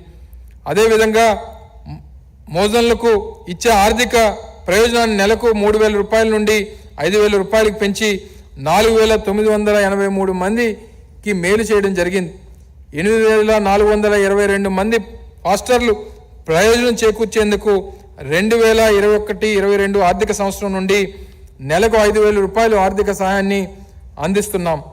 2023 సంవత్సరం నుండి విజయవాడలోని ఎంబార్కేషన్ పాయింట్ నుండి హజ్ యాత్ర చేసే ప్రతి యాత్రికునికి 80,000 రూపాయలు అందజేయడం ద్వారా 1,756 మంది యాత్రికులను ప్రోత్సహించడం జరుగుతోంది. అదేవిధంగా 2019 నుండి 1,178 మంది యాత్రికులకు జెరూసలేం వెళ్ళడానికి 60,000 చొప్పున ఆర్థిక ప్రయోజనాన్ని కూడా అందించడం జరిగింది. సంపన్నాంధ్ర మౌలిక సదుపాయాలు మరియు ఉత్పాదక అభ్యున్నతికి సంకల్పం. ఆర్థిక అభివృద్ధికి మౌలిక సదుపాయాల కల్పన పునాది లాంటిది. పారిశ్రామికరణకు వేగవంతం చేయడానికి మరియు పోటీతత్వాన్ని పెంపొందించడానికి మా ప్రభుత్వం అనేక మార్గనిర్దేశక కార్యక్రమాలు చేపట్టింది. ఈ కార్యక్రమాల అమలులో భాగంగా ఆంధ్రప్రదేశ్ పారిశ్రామిక విధానం 2023-27 మా ప్రభుత్వం తీసుకొని వచ్చింది. ఈ విధానం విభిన్న రంగాల్లో శక్తివంతమైన పారిశ్రామిక పర్యావరణ వ్యవస్థను సృష్టించే లక్ష్యంతో పనిచేస్తుంది. సామాజిక ఆస్తులైన గ్రామీణ సచివాలయాలు, వైఎస్ఆర్ క్లినికలతో పాటు ఓడరేవులు, ఫిషింగ్ హార్బర్లు, విమానాశ్రయాలు, పారిశ్రామిక కారిడార్లు మరియు 17 కొత్త వైద్య కళాశాలలు కీలక మౌలిక సదుపాయాలను అభివృద్ధి చేయడానికి మా ప్రభుత్వం వ్యూహాత్మక పెట్టుబడులు పెట్టడం జరుగుతోంది. తద్వారా రాష్ట్ర ప్రజల యొక్క జీవన ప్రమాణాలు మెరుగయ్యాయి. ఆరోగ్యం, విద్య మరియు గృహరంగము వంటి సామాజిక మౌలిక సదుపాయాలను నైపుణ్యం కలిగిన మానవ శక్తిని డిజిటల్ పరిజ్ఞానంతో మేళవించడం వలన గరిష్ట స్థాయిలో పెట్టుబడులు మరియు ఉద్యోగ కల్పన సాధించవచ్చు. ఇది మన రాష్ట్రాన్ని ఆర్థికంగా బలోపేతం చేస్తూ స్థిరమైన పారిశ్రామిక అభివృద్ధి వైపు నడిపిస్తుంది. ఓడరేవులు మరియు విమానాశ్రయాలు. సింగపూర్ జాతిపితగా ప్రసిద్ధగాంచిన లీ క్వాన్ యూ గారి మాటల్లో, ఒక దేశం యొక్క గొప్పదనం దాని పరిమాణంతో మాత్రమే కాదు, ఆ దేశ ప్రజల సంకల్పం, ఐక్యత, సత్తువ, క్రమశిక్షణ మరియు పటిష్టమైన నాయకత్వం ఆ దేశాన్ని చరిత్రలో గౌరవనీయమైన స్థానంలో నిలుపుతోంది. మా ప్రభుత్వం 20,000 కోట్ల రూపాయల వ్యయంతో 4 పర్యావరణ రహిత ఓడరేవులు రామాయపట్నం, మచిలీపట్నం, మూలపేట, కాకినాడ ప్రాంతాల్లో నిర్మించడం జరిగింది. వీటి ద్వారా 2025-26 ఆర్థిక సంవత్సరం నాటికి 110 మిలియన్ టన్నుల పర్ యానం అదనపు సామర్థ్యాన్ని సృష్టించడం ద్వారా దాదాపు 75,000 మందికి ఉపాధి అవకాశాలు లభించనున్నాయి.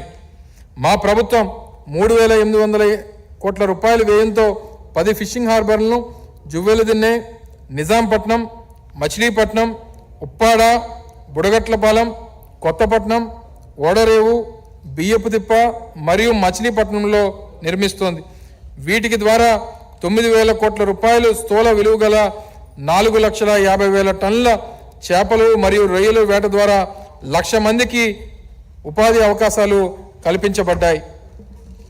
అదనంగా 127 కోట్ల రూపాయలతో పెట్టుబడితో 6 ఫిష్ ల్యాండింగ్ కేంద్రాలను చింతపల్లి, భీమిలి, రాజయ్యపేట, దొండవాక, ఉప్పలంక మరియు రాయదరువుల్లో అభివృద్ధి చేయడం జరిగింది. అంతర్గత జల రవాణా అభివృద్ధి కోసం ఆంధ్రప్రదేశ్ ఇన్లాండ్ వాటర్వేస్ అథారిటీని 2023 జూన్లోని స్థాపించడం జరిగింది. మన రాష్ట్రంలో కృష్ణా నదిపై ముక్త్యాల, ముద్దిపాడు మధ్య తొలి నదీ ప్రవాహ ప్రాజెక్టును 5 నెలల రికార్డు స్థాయిలో రూపొందించబడింది. మా ప్రభుత్వం భోగాపురం అంతర్జాతీయ విమానాశ్రయ అభివృద్ధి పనులు చేపట్టింది. గన్నవరం, కడప, రాజమండ్రి, తిరుపతి, కర్నూలు మరియు విశాఖపట్నం విమానాశ్రయాల అభివృద్ధి పనులు పునరుద్ధరించింది. ఇప్పటికే కర్నూలులో విమాన సర్వీసులు ప్రారంభించబడ్డాయి. రహదారులు. మా ప్రభుత్వం గత 5 సంవత్సరాల్లో రాష్ట్ర రహదారుల అభివృద్ధికి 2,626 కోట్ల రూపాయలు, ప్రధాన జిల్లా రహదారులకు 1,955 కోట్ల రూపాయలు మరియు LW ప్రభావిత ప్రాంతాలను రహదారులు అనుసంధాన పథకం కింద 272 కోట్ల రూపాయలు ఖర్చు చేసింది. NDB ప్రాజెక్ట్ మొదటి దశ కింద 3,014 కోట్ల రూపాయలతో 1,243 కిలోమీటర్ల రోడ్ల అభివృద్ధి చేయబడుతున్నాయి. నీడా మొదటి దశ కింద 11,158 కోట్ల రూపాయలు వ్యయంతో 98 రాష్ట్ర రహదారి పనులు, 132 MDRలు పూర్తయ్యాయి. ఏపీ RDC ద్వారా 2,205 కోట్ల రూపాయల ఖర్చుతో 8,286 కిలోమీటర్ల రహదారులను నాణ్యత మెరుగుపడింది. సేతుబంధన్ మరియు ఇతర గ్రాంట్ల కింద 992 కోట్ల రూపాయలతో 19 ROBలను అభివృద్ధి చేస్తున్నారు. 7,182 కోట్ల రూపాయలతో సుమారు 350 కిలోమీటర్ల జాతీయ రహదారులు 2-4 వరుసలతో అభివృద్ధి చేస్తున్నారు. మార్త్ ద్వారా 872.52 కిలోమీటర్ల పొడవున 10 రహదారులను నూతన జాతీయ రహదారులుగా ప్రకటించారు. ఆంధ్రప్రదేశ్ ఫైబర్ గ్రిడ్ ప్రతి గ్రామం అనుసంధానం. నవంబర్ 2023 సంవత్సరంలో భారత్ నెట్ 2వ దశ ప్రాజెక్ట్ పనులు మా ప్రభుత్వం విజయవంతంగా పూర్తి చేసింది. 613 మండలాల్లోని 11,254 గ్రామ పంచాయతీలను కలుపుతూ మొత్తం 55,000 కిలోమీటర్ల ఆప్టికల్ ఫైబర్ నెట్వర్క్ను ఏర్పాటు చేయబడింది. కేంద్ర ప్రభుత్వ ప్రతి గ్రామ పంచాయతీ కనీసం 1 GBPSను కల్పించాలనే లక్ష్యంతో ఉండగా మన ప్రభుత్వం ప్రతి గ్రామ పంచాయతీకి 30 GBPSను అందిస్తోంది. అన్ని గ్రామ మరియు వార్డు సచివాలయాలు, రైతు భరోసా కేంద్రాలు, పాఠశాలలు మరియు ప్రాథమిక ఆరోగ్య కేంద్రాలలో ఇంటర్నెట్ సేవలు ప్రారంభించబడ్డాయి. నూతన వైద్య సంస్థలు. స్వతంత్రం వచ్చినప్పటి నుండి రాష్ట్రంలో కేవలం 11 ప్రభుత్వ వైద్య కళాశాలలు మాత్రమే స్థాపించబడగా మా ప్రభుత్వం 17 కొత్త ప్రభుత్వ వైద్య కళాశాలను మంజూరు చేసింది. వీటితో పాటు ఇప్పటి వరకు 10 కొత్త వైద్య కళాశాలలు, 10 బోధనా హాస్పిటళ్లు, 4 ఇతర హాస్పిటళ్లు మరియు 3 నర్సింగ్ కళాశాలలు స్థాపించబడ్డాయి. పలాసలో మూత్ర పిండాల వ్యాధులు పరిశోధనా కేంద్రాలు, తిరుపతిలో చిన్నపిల్లల గుండె జబ్బుల నివారణ కేంద్రం వంటి విభిన్న ప్రత్యేకత కలిగిన 3 అత్యున్నత హాస్పిటళ్లను మరియు 6 క్యాన్సర్ సెంటర్లను స్థాపించబడ్డాయి. గిరిజనులు అధికంగా ఉండే సీతంపేట, పార్వతీపురం, రంపచోడవరం, బుట్టాయిగూడెం మరియు డోర్నాలలో ఆరోగ్య సేవలు పొందడంలో ఉన్న అంతరాన్ని తగ్గించడానికి బహుళ సదుపాయాలు గల ఆసుపత్రులను స్థాపించడానికి ప్రత్యేక శ్రద్ధ చూపడం జరిగింది. నూతన విజ్ఞాన కేంద్రాలు. మా ప్రభుత్వం కురుపాంలో గిరిజన ఇంజనీరింగ్ కళాశాల, విజయనగరంలో సెంట్రల్ గిరిజన్ విశ్వవిద్యాలయం, గురజాడ విజయనగరంలో జవహర్లాల్ నెహ్రూ సాంకేతిక విశ్వవిద్యాలయం, ఒంగోలులో ఆంధ్ర కేసరి విశ్వవిద్యాలయం, వైఎస్ఆర్ కడపలో doctor YSR architecture of fine arts విశ్వవిద్యాలయం, మహిళల కోసం న్యూ మోడల్ డిగ్రీ కళాశాలను కూడా స్థాపించింది. సమాజంలో అన్ని వర్గాలకు అందుబాటులో ఉండే విధంగా సమగ్రమైన ఉన్నత విద్యను అందించడానికి కర్నూలులో క్లస్టర్ యూనివర్సిటీ స్థాపించడం జరిగింది. అంతేకాకుండా 2వ జాతీయ న్యాయ విశ్వవిద్యాలయాన్ని కర్నూలులో ఏర్పాటు చేయటకు మా ప్రభుత్వం మంజూరు చేసింది. నీటి వనరులు. ఆంధ్రుల జీవనాడి అయిన పోలవరం జాతీయ ప్రాజెక్ట్ పూర్తి చేసేందుకు మా ప్రభుత్వం కట్టుబడి ఉంది. నిర్మాణ కార్యకలాపాలను వేగవంతం చేయడంతో పాటు ప్రాజెక్టు యొక్క సవరించిన వ్యయ అంచనాలను కేంద్ర ప్రభుత్వం ఆమోదించడానికి ప్రభుత్వం అన్ని చర్యలు తీసుకుంటోంది. ఈ పనులన్నీ చాలా చురుగ్గా సాగుతున్నాయి. మే 2019లో 42% ఉన్న హెడ్వర్క్లు పురోగతి ఇప్పుడు 70%కి చేరింది. గోదావరి నది చరిత్రలో తొలిసారిగా రేడియల్ గేట్లు సక్రమంగా ఏర్పాటు చేసి స్పిల్వే ద్వారా వరద నీటిని మళ్లించడం జరిగింది. గౌరవ ముఖ్యమంత్రి గారి చేతుల మీదుగా నవంబర్ 30, 2023 2వ ఔకు టన్నల్ను ప్రారంభించబడింది. దీని ద్వారా అదనంగా 10,000 క్యూసెక్కుల నీటిని గండికోట రిజర్వాయర్కు తీసుకువెళ్తారు. ఔకు మొదటి టన్నల్ మరియు 2వ టన్నల్ పూర్తి చేయడం జరిగింది. అయితే 3వ టన్నల్ నిర్మాణం పూర్తి కానుంది. 1079 కోట్ల రూపాయల అంచనా వ్యయంతో నిర్మించబడుతున్న ఈ టన్నల్ ద్వారా కడప, చిత్తూరు మరియు నెల్లూరు జిల్లాలోని 2.6 లక్షల ఎకరాలు సాగునీరు, 640 గ్రామాల పరిధిలోని 20 లక్షల మందికి త్రాగునీరు అందుతోంది. గౌరవ ముఖ్యమంత్రి గారు 77 చెరువుల అనుసంధాన ప్రాజెక్ట్ సెప్టెంబర్ 19, 2023ని ప్రారంభించారు. అప్పటి నుంచి పత్తికొండ, డోన్, ఆలూరు మరియు పాణ్యం నియోజకవర్గాలలో 1.24 TMCల నీటి ఎత్తిపోయడం ద్వారా సుమారు 10,000 ఎకరాలు సాగునీరు అందించడంతో పాటు ఆ చుట్టుపక్కల గ్రామాల్లో భూగర్భ జలాలు పెరిగి త్రాగునీటి స్థిరీకరణ జరిగింది. దీని ఫలితంగా స్థానిక కరువు పీడిత ప్రాంతాలలో కేవలం వర్షాలపైనే ఆధారపడిన రైతులకు ఎంతో మేలు జరిగింది. శ్రీ మేకపాటి గౌతమ్ రెడ్డి సంగం బ్యారేజ్ మరియు నెల్లూరు బ్యారేజ్ని గౌరవ ముఖ్యమంత్రి గారు సెప్టెంబర్ 6, 2022 ప్రారంభించారు. వీటి వలన కావలి కాలువ మరియు కనుపూరు కాలువ కింద 2.85 లక్షల ఎకరాలు మరియు పెన్నార్ డెల్టా వ్యవస్థ కింద 99,525 ఎకరాలు ఆయకట్టు స్థిరీకరణ జరుగుతోంది. ప్రకాశం, నెల్లూరు మరియు కడప జిల్లాలోని 30 కరువు పీడిత మరియు ఫ్లోరైడ్ ప్రభావిత మండలాల్లోని 15.25 లక్షల మంది త్రాగునీటి సౌకర్యాన్ని అందించడానికి పోలా సుబ్బయ్య వెలిగొండ ప్రాజెక్టు అమలు చేయబడుతోంది. HNSS 2వ దశలో భాగంగా ఉన్న కుప్పం బ్రాంచ్ కాలువ నిర్మాణం పూర్తయింది. దీనిని ఈ నెలలో ప్రారంభోత్సవం చేయాలని మా ఆలోచన. కుప్పం నియోజకవర్గంలోని 110 మైనర్ ఇరిగేషన్ ట్యాంకులను దీని వలన నీరు లభ్యమవుతుంది పోషించనుంది. ప్రాధాన్య ప్రాజెక్టులన్నింటినీ కూడా సకాలంలో పూర్తి చేసేందుకు మా ప్రభుత్వం కట్టుబడి ఉంది. Uttarandhra Sujala Sravanthi project, Tarakarama Teerthasagar, Vamsadhara Nagavalli link, Eeramandalam reservoir, Gotta LIS, Thotapalli reservoir, Mahendra Tanaya offshore reservoir, Tandava LIS, Rayalaseema కరువు నివారణ పథకంలో సంబంధించిన పనులు కూడా పురోగతిలో ఉన్నాయి. త్రాగునీరు 9 జిల్లాల్లో త్రాగునీటి సమస్యను ఇబ్బంది పడుతున్న ప్రాంతాల్లో 10,137 కోట్ల రూపాయలు వ్యయంతో 9 త్రాగునీటి పథకాలు మంజూరు చేయబడ్డాయి. దశాబ్దాల తరబడి దీర్ఘకాలిక కిడ్నీ వ్యాధులు ప్రబలుతున్న ఉద్దానం ప్రాంతంలో 7 మండలాల్లోని 807 గ్రామాల సమస్యను పరిష్కరిస్తూ 1.12 TMCల శుద్ధి చేసిన సురక్షిత మంచినీటిని సరఫరా చేసేందుకు వైఎస్ఆర్ సుజల ద్వారా ప్రాజెక్టును డిసెంబర్ 14, 2023న గౌరవ ముఖ్యమంత్రి గారు ప్రారంభించి అక్కడ ప్రజలు చిరకాల ఆకాంక్షను నెరవేర్చారు.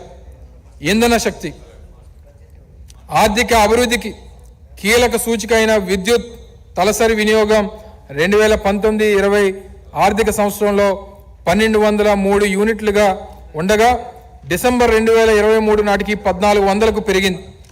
విద్యుత్ ప్రసారం మరియు పంపిణీ నష్టాలు 13% నుండి 9.27% తగ్గాయి. మన రాష్ట్రంలో విద్యుత్ గ్రిడ్ను మరింత సమర్థవంతంగా నిర్వహించేందుకు మా ప్రభుత్వ వినియోగదారులకు ఎలాంటి అదనపు ఖర్చు లేకుండా స్మార్ట్ మీటర్లను ఏర్పాటు చేసేందుకు శ్రీకారం చుట్టింది.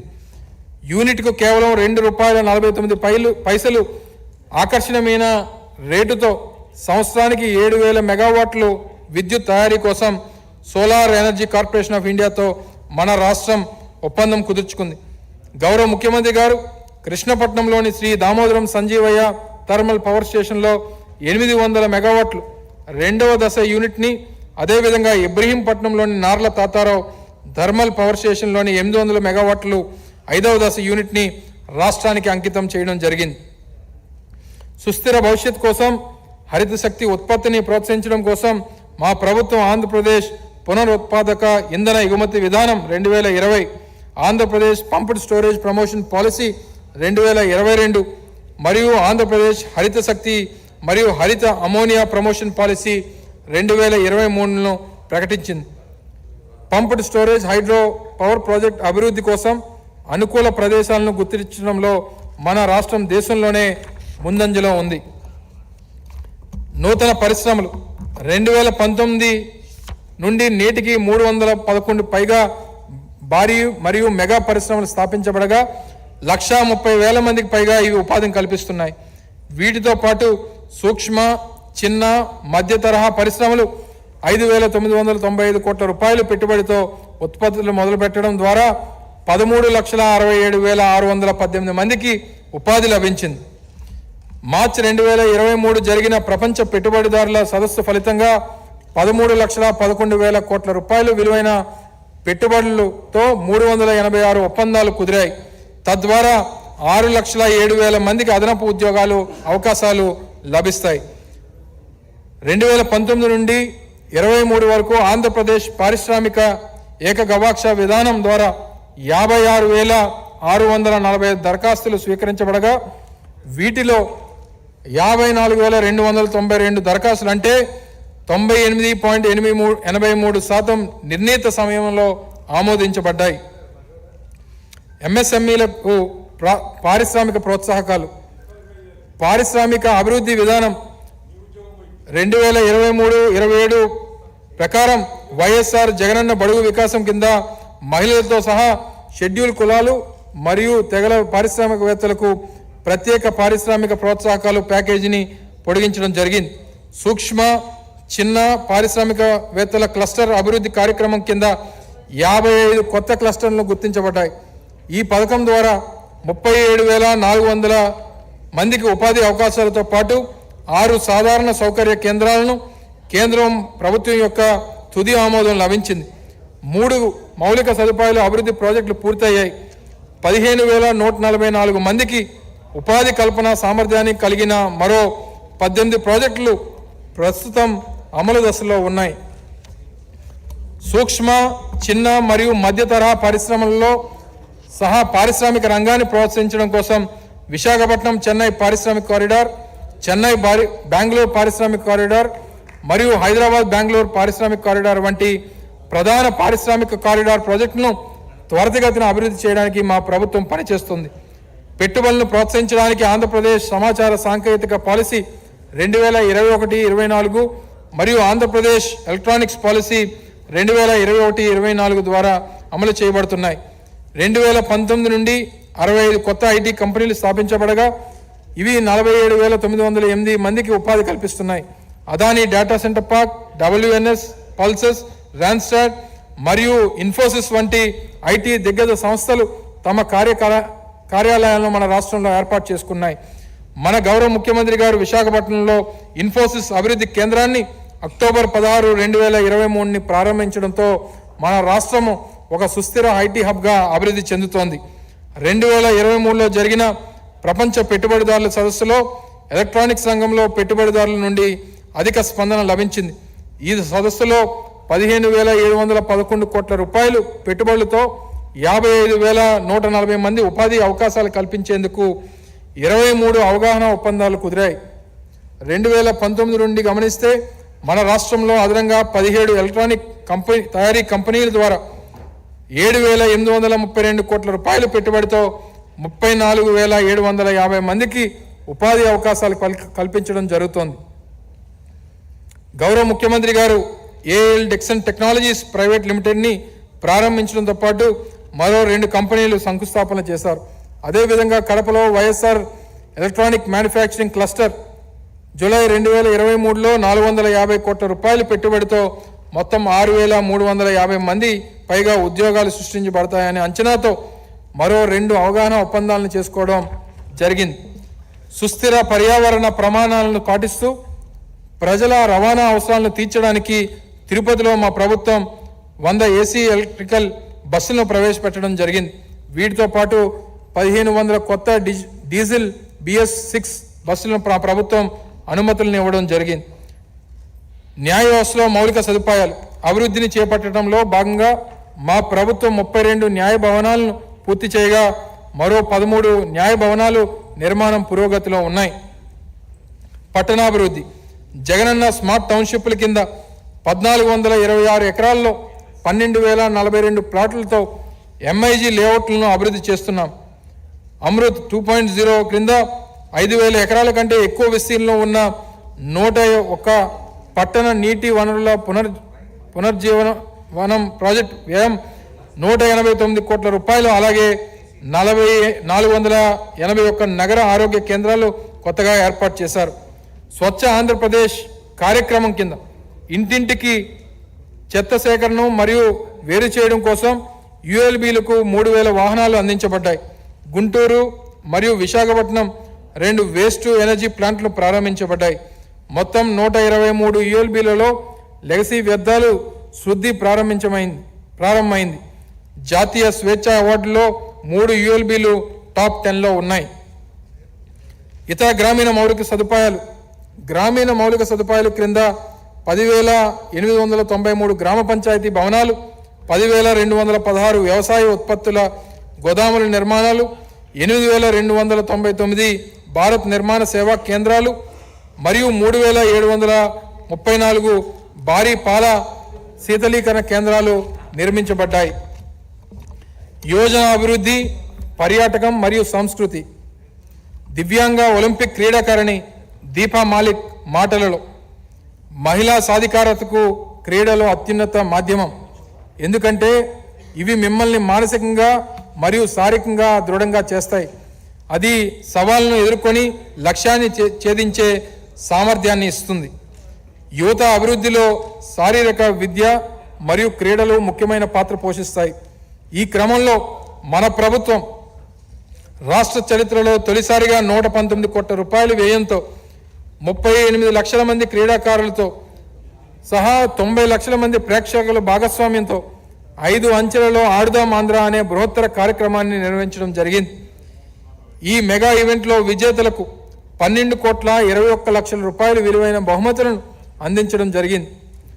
జాతీయ స్థాయిలో క్రీడాకారులను ప్రోత్సహించేందుకు వైఎస్ఆర్ క్రీడా ప్రోత్సాహకాల కార్యక్రమం ద్వారా ప్రోత్సాహకాలు అందిస్తున్నాం. క్రీడా మౌలిక సదుపాయాలను అందించడానికి 41 క్రీడా వికాస కేంద్రాలు ఇప్పటి వరకు స్థాపించబడగా మరో 65 క్రీడా వికాస కేంద్రాలు పురోగతిలో ఉన్నాయి. పర్యాటక రంగం. మన రాష్ట్రం గొప్ప సాంస్కృతిక వారసత్వం, అద్భుతమైన సహజ ప్రకృతి దృశ్యాలు మరియు పురాతన చారిత్రక ప్రదేశాలతో అపారమైన పర్యాటక సామర్థ్యాన్ని కలిగి ఉంది. విశాఖపట్నంలోని ప్రశాంతమైన బీచ్ల నుండి తిరుపతిలోని పవిత్ర దేవాలయాల వరకు మరియు తూర్పు కనుమలలోని జీవన వైవిధ్య ప్రకృతి దృశ్యాలు ప్రతి పర్యాటకుడికి అద్భుత అనుభవాలను అందించే గమ్యస్థానం. ప్రపంచ పెట్టుబడిదారుల సదస్సు 2023లో Oberoi group, Novotel, Mayfair hotels మరియు రిసార్ట్స్, హయత్ రిసార్ట్స్ వంటి బృహత్తర పెట్టుబడిదారులను ఆకర్షించి 19,345 కోట్ల రూపాయల పెట్టుబడులకు 117 అవగాహన ఒప్పందాలను మా ప్రభుత్వం కుదుర్చుకోవడం ద్వారా జరిగింది. వీటి ద్వారా 51,083 మంది ఉపాధి అవకాశాలు దొరుకుతాయి. ప్రస్తుతం 3,685 కోట్ల రూపాయల పెట్టుబడితో 17 ప్రాజెక్టులు అమలవుతూ 7,290 మందికి ఉపాధి అవకాశాలు కల్పించాయి. పర్యావరణం మరియు అడవులు. 2023-24 ఆర్థిక సంవత్సరంలో వివిధ వర్గాల భాగస్వామ్యంతో కలిసి 5,11,00,000 మొక్కలను నాటడం ద్వారా జగనన్న పచ్చతోరణం కింద భారీ మొక్కల పెంపకం అనే ప్రచారం చేపట్టడం జరిగింది. అదనంగా నగరవనం పథకం క్రింద పట్టణ మరియు పట్టణ శివారుల్లో పచ్చదనాన్ని పెంపొందించడం ద్వారా మరియు పార్కులను నిర్వహించడం మరియు విస్తరించడం ద్వారా వాతావరణ మార్పులను తట్టుకునే పచ్చని నగరాలను అభివృద్ధి చేయడం జరుగుతుంది. భూభద్ర ఆంధ్ర, పరివర్తనాత్మక భూ పరిపాలన, మీ ఆసక్తి, ప్రభుత్వ భరోసా. భూ సంస్కరణల ప్రాముఖ్యత గురించి నెల్సన్ మండేలా గారి మాటలలో, మా భూ సంస్కరణ కార్యక్రమం వర్ణ వివక్ష యొక్క అన్యాయాలను పరిష్కరించడానికి సహాయపడుతుంది. ఇది జాతీయ సయోధ్య మరియు స్థిరత్వాన్ని పెంపొందిస్తోంది. ఇది కుటుంబ సంక్షేమం మరియు ఆహార భద్రతను మెరుగుపరిచి ఆర్థిక వృద్ధికి కూడా తోడ్పడుతుంది. భూమిపై ఆధారపడి జీవిస్తున్న వారికి భూమి ఒక అత్యంత ముఖ్యమైన ఆస్తి. అయితే గత ఎన్నో సంవత్సరాలుగా భూమి మరియు సర్వే రికార్డులు అస్పష్టత వంటి సమస్యలతో పాటు వివాదాలు మరియు వ్యాజ్యాల కారణంగా ఈ భూముల యొక్క నిజమైన ఆర్థిక విలువను నిర్ధారించడంలో పెద్ద అడ్డంకులుగా ఉన్నాయి. సంవత్సరాలుగా పాతుకుపోయిన ఈ సమస్యలను పరిష్కరించడానికి మా ప్రభుత్వం అనేక మార్గదర్శకాలను విడుదల చేయడమే కాకుండా అనేక పరివర్తనాత్మక చర్యలను చేపట్టింది. ఈ 5 ఏళ్లలో అనేక మార్గనిర్దేశక కార్యక్రమాలతో పాటు మన రాష్ట్రం అనేక భూ సంబంధించిన సమస్యలను పరిష్కరించడంలో భూ పరిపాలనలో అగ్రగామిగా నిలిచింది. దీని వలన ఈ రంగంలో ఉన్న అనేక మంది ఇప్పుడు ఊపిరి పీల్చుకోగలుగుతున్నారు. 100 సంవత్సరాల విరామం తర్వాత రాష్ట్ర వ్యాప్తంగా ఉన్న భూములను పునఃపరిశీలించడం ద్వారా కోసం వైఎస్ఆర్ జగనన్న శాశ్వత భూ హక్కు మరియు భూరక్ష పథకాలను డిసెంబర్ 21, 2020 సంవత్సరాన మా ప్రభుత్వం ప్రారంభించింది. ఈ పునఃపరిశీలనలో కొత్తగా 11,118 గ్రామ సర్వేయర్లను నియమించడం వలన మరియు నిరంతరాయంగా పనిచేసే సరికొత్త రిఫరెన్స్ స్టేషన్లను సాంకేతికను ప్రవేశపెట్టడం వలన ఈ సర్వే ఎంతో శాస్త్రీయంగా జరుగుతున్నది.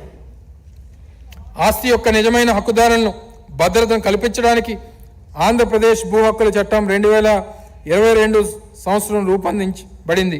ఇప్పటి వరకు 17,53,000 మంది రైతులకు శాశ్వత హక్కు పత్రాలు ఇవ్వడం జరిగింది మరియు 4,80,000 మ్యూటేషన్లను పరిష్కరించడం జరిగింది. అంతేకాకుండా 45,000 భూ సరిహద్దు వివాదాలను పరిష్కరించబడ్డాయి.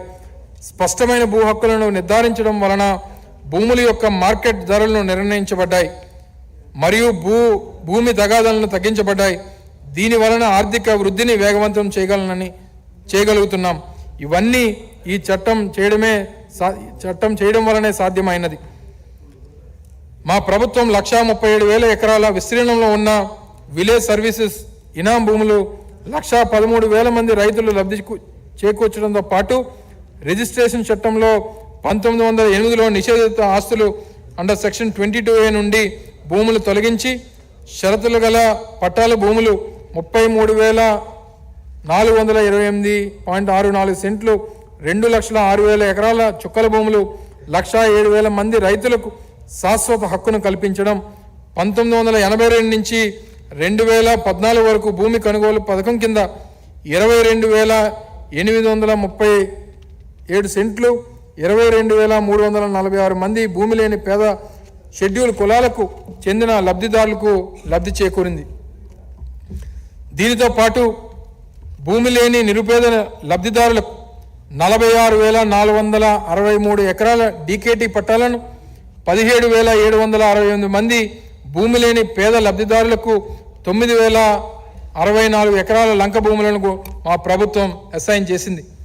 పైన పేర్కొన్న వివిధ భూ సంబంధిత కార్యక్రమాలను గమనిస్తే భూ యాజమాన్యాన్ని విస్తరించడం, సురక్షితమైన మరియు సమర్థవంతమైన భూ నిర్వహణకు చేపట్టడం ద్వారా ప్రజల జీవన ప్రమాణాలను గణనీయంగా మెరుగుపరచడం వంటి దూరదృష్టితో కూడిన లక్ష్యాలను మా ప్రభుత్వం యొక్క ఎజెండాను ప్రతిబింబిస్తున్నాయి.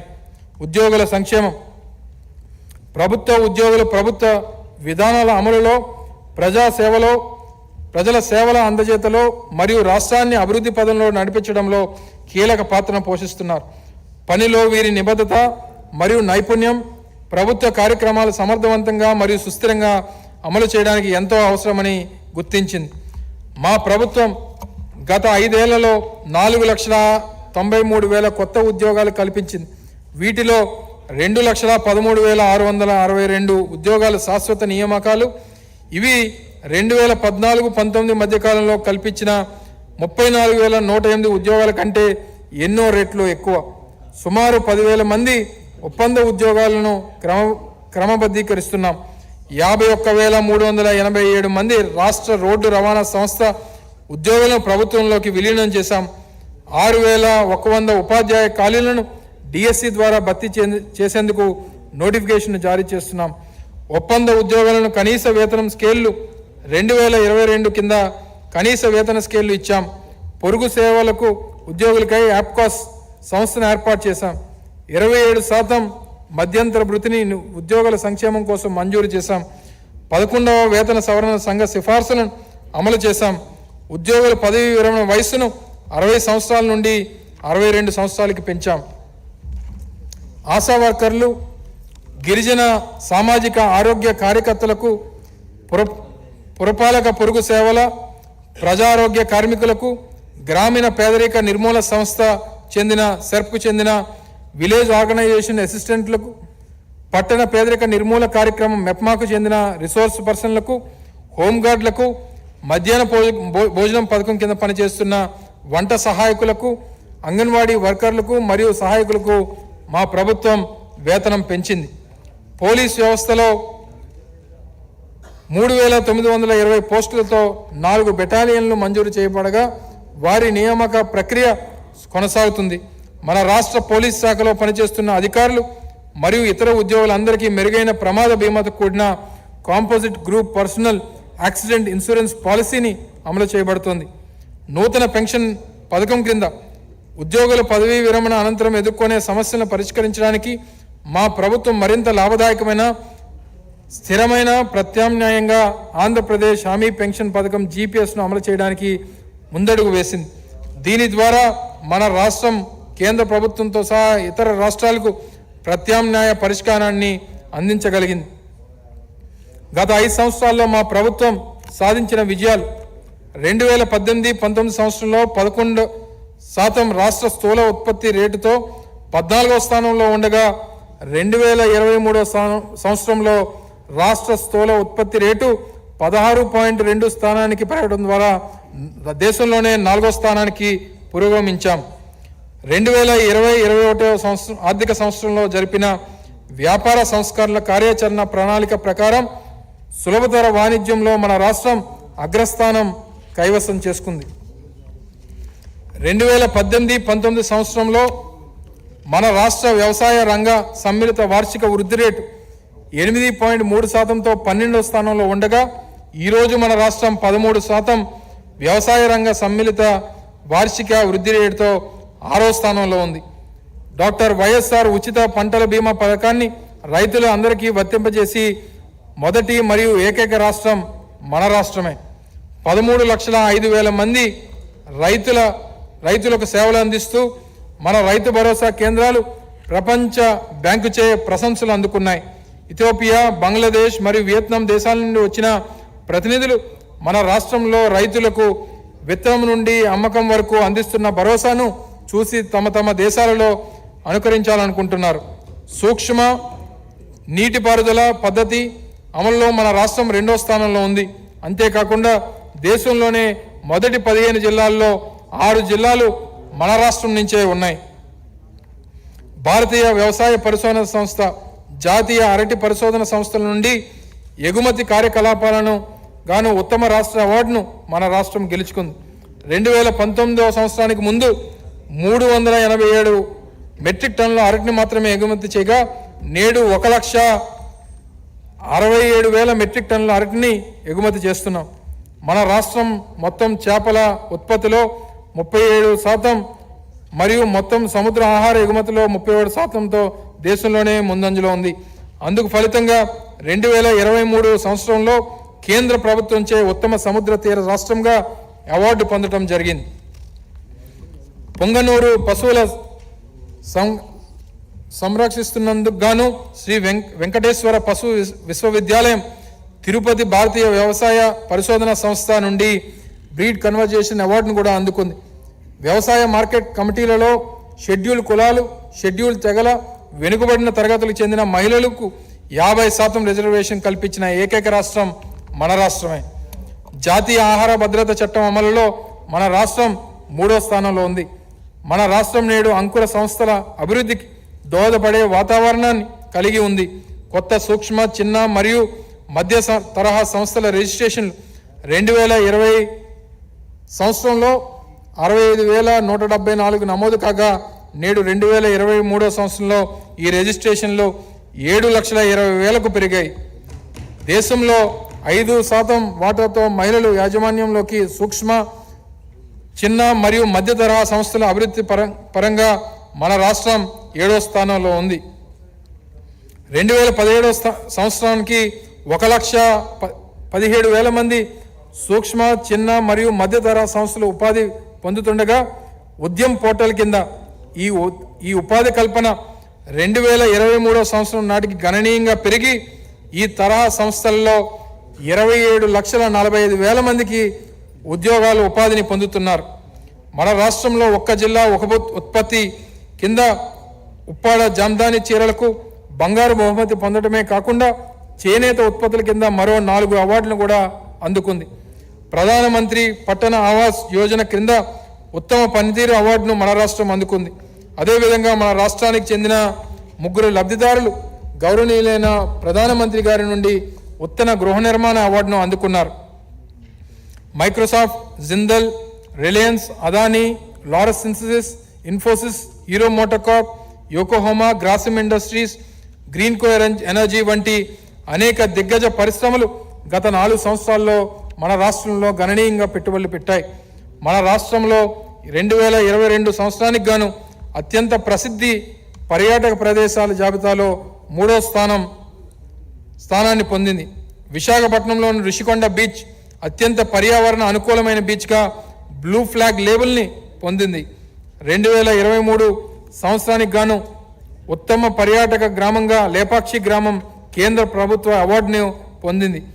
మన రాష్ట్రం క్లీన్ మరియు గ్రీన్ పునరుత్పాదక ఇంధనం ద్వారా సుస్థిర అభివృద్ధి లక్ష్యాలను ప్రోత్సహించడం, పునరుత్పాదక విద్యుత్ కొనుగోలు బాధ్యతలను నెరవేర్చడం, ఇంధనం మరియు మౌలిక సదుపాయాలు వినియోగం అనే 3 అంశాలకు గాను మన రాష్ట్రం 15వ ఎనర్షియా అవార్డు 2023 కింద 3 అవార్డులను కూడా అందుకుంది.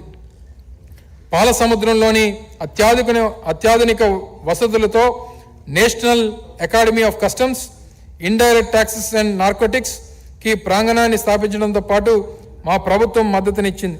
500 ఎకరాల విస్తీర్ణంలో ఈ ప్రధాన కార్యాలయం కేంద్ర, రాష్ట్ర మరియు భాగస్వామ్య దేశాలలోని రెవెన్యూ సర్వీసెస్ ఆఫీసర్స్ సామర్థ్య పెంపుకై శిక్షణ అందించడం జరుగుతోంది. గ్రామ సచివాలయ గ్రామ పంచాయతీలతో థీమాటిక్ అప్రోచెస్ హెల్దీ విలేజ్ ద్వారా సుస్థిర అభివృద్ధి లక్ష్యాలను స్థానికీకరణ కోసం పంచాయతీ రాజ్ మంత్రిత్వ శాఖ కేంద్ర రాష్ట్ర ప్రభుత్వాల సహకారంతో 2024 జనవరిలో 3 రోజులు జాతీయ శిక్షణా శిబిరాలను తిరుపతిలో నిర్వహించింది. 2023 ఫిబ్రవరిలో తిరుపతిలో India electronics and semi conductor association భాగస్వామ్యంతో డిఫెన్స్ ఎలక్ట్రానిక్స్ మరియు సెమీ కండక్టర్ ఇన్నోవేషన్ సమావేశాలను నిర్వహించడం జరిగింది. కేంద్ర రాష్ట్ర సంబంధాలు, విభజన సమస్యల పరిష్కారం. 2014 సంవత్సరంలో మన రాష్ట్రం విపత్కర పరిస్థితులను చవిచూసింది. అయితే గత ప్రభుత్వం అవసరమైన సమయంలో సమస్యలను సామరస్యపూర్వకంగా పరిష్కరించడానికి, అదేవిధంగా రాష్ట్రానికి సంబంధించిన హక్కులను పొందేందుకు ఎటువంటి ముఖ్యమైన చర్యలు తీసుకోలేదు. రాష్ట్ర విభజన తరువాత అపరిష్కృతంగా ఉన్న ఎన్నో సమస్యలు వారసత్వంగా రావడానికి మరియు పొరుగు రాష్ట్రంతో ఉన్న విభేదాల వలన మేము మన రాష్ట్ర ప్రజలు హక్కుల కోసం అవిశ్రాంతంగా పోరాడాల్సి వచ్చింది. 2014-15 సంవత్సరం రెవెన్యూ లోటు గ్రాంట్ కింద 10,460 కోట్ల రూపాయలు కేంద్ర ప్రభుత్వం నుండి విడుదల చేయించడంలో విజయం సాధించాం. కేంద్ర ప్రభుత్వం ద్వారా తెలంగాణ రాష్ట్రం నుండి మన రాష్ట్రానికి 6,756 కోట్ల రూపాయల విద్యుత్ బకాయిలు చెల్లించాలని ఆదేశాలు జారీ అయ్యేలా కృషి చేశాం. ఆంధ్రప్రదేశ్ రాష్ట్ర పౌర సరఫరాల సంస్థకు సంబంధించిన మన రాష్ట్రం మరియు తెలంగాణ రాష్ట్రాల మధ్య అపరిష్కరితంగా ఉన్న సమస్యలను పరిష్కరించడం జరిగింది. వెనుకబడిన జిల్లాలో అభివృద్ధికి కేంద్ర ప్రభుత్వం నుండి రావాల్సిన 1,050 కోట్ల రూపాయలు గ్రాంట్ను రాబట్టగలిగాం. 15వ ఆర్థిక సంఘం ఒప్పించడం ద్వారా 30,497 కోట్ల రూపాయలు గరిష్ట రెవెన్యూ లోటు గ్రాంట్ను సాధించుకోగలిగాం. అంతేకాకుండా మా అలుపెరుగని పోరాటం ద్వారా పోలవరం ప్రాజెక్టు సవరించిన అంచనాలను కేంద్ర ప్రభుత్వం అంగీకరించింది. మన కృషి మరియు కేంద్ర ప్రభుత్వ సహకారంతో మిగిలిన ఇతర సమస్యలు కూడా త్వరలో పరిష్కారం లభించబోతుంది. 2024-25కి కేటాయింపులు. ఖాతాలు 2022-23. ఆంధ్రప్రదేశ్ అకౌంటెంట్ జనరల్ ఖరారు చేసిన ఫైనాన్స్ ఖాతాల రెవెన్యూ లోటు 44,487.49 కోట్లు మరియు ద్రవ్య లోటు 52,508.34 కోట్లు.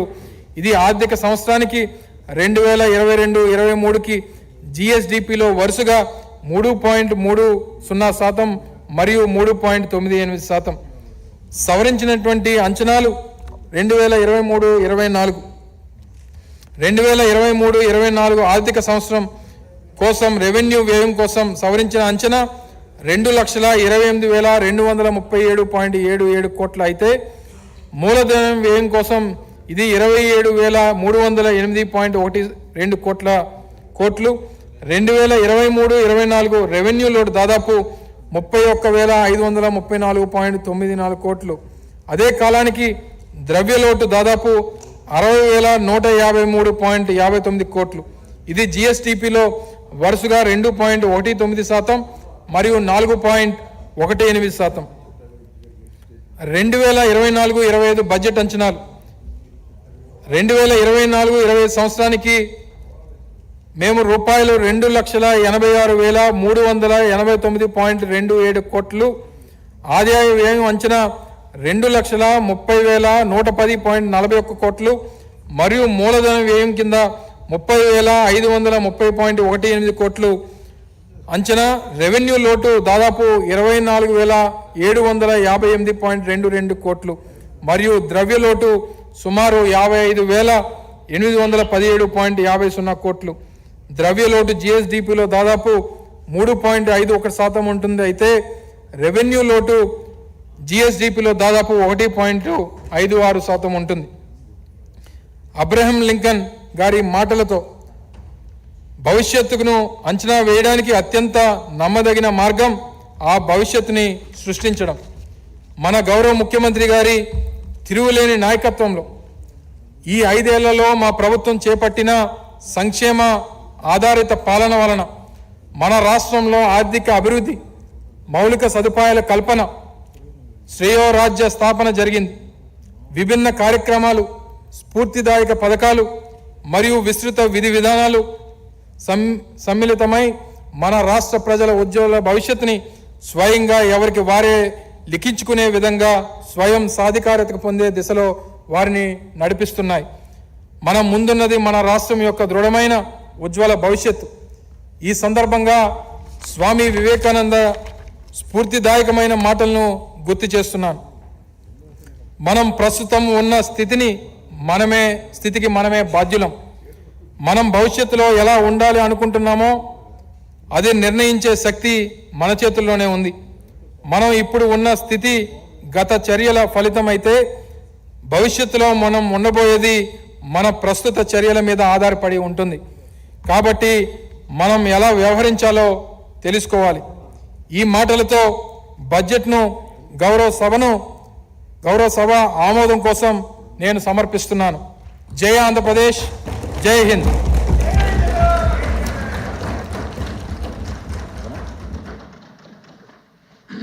The House is adjourned to meet again at 10 a.m. on Thursday, the 8th February 2024.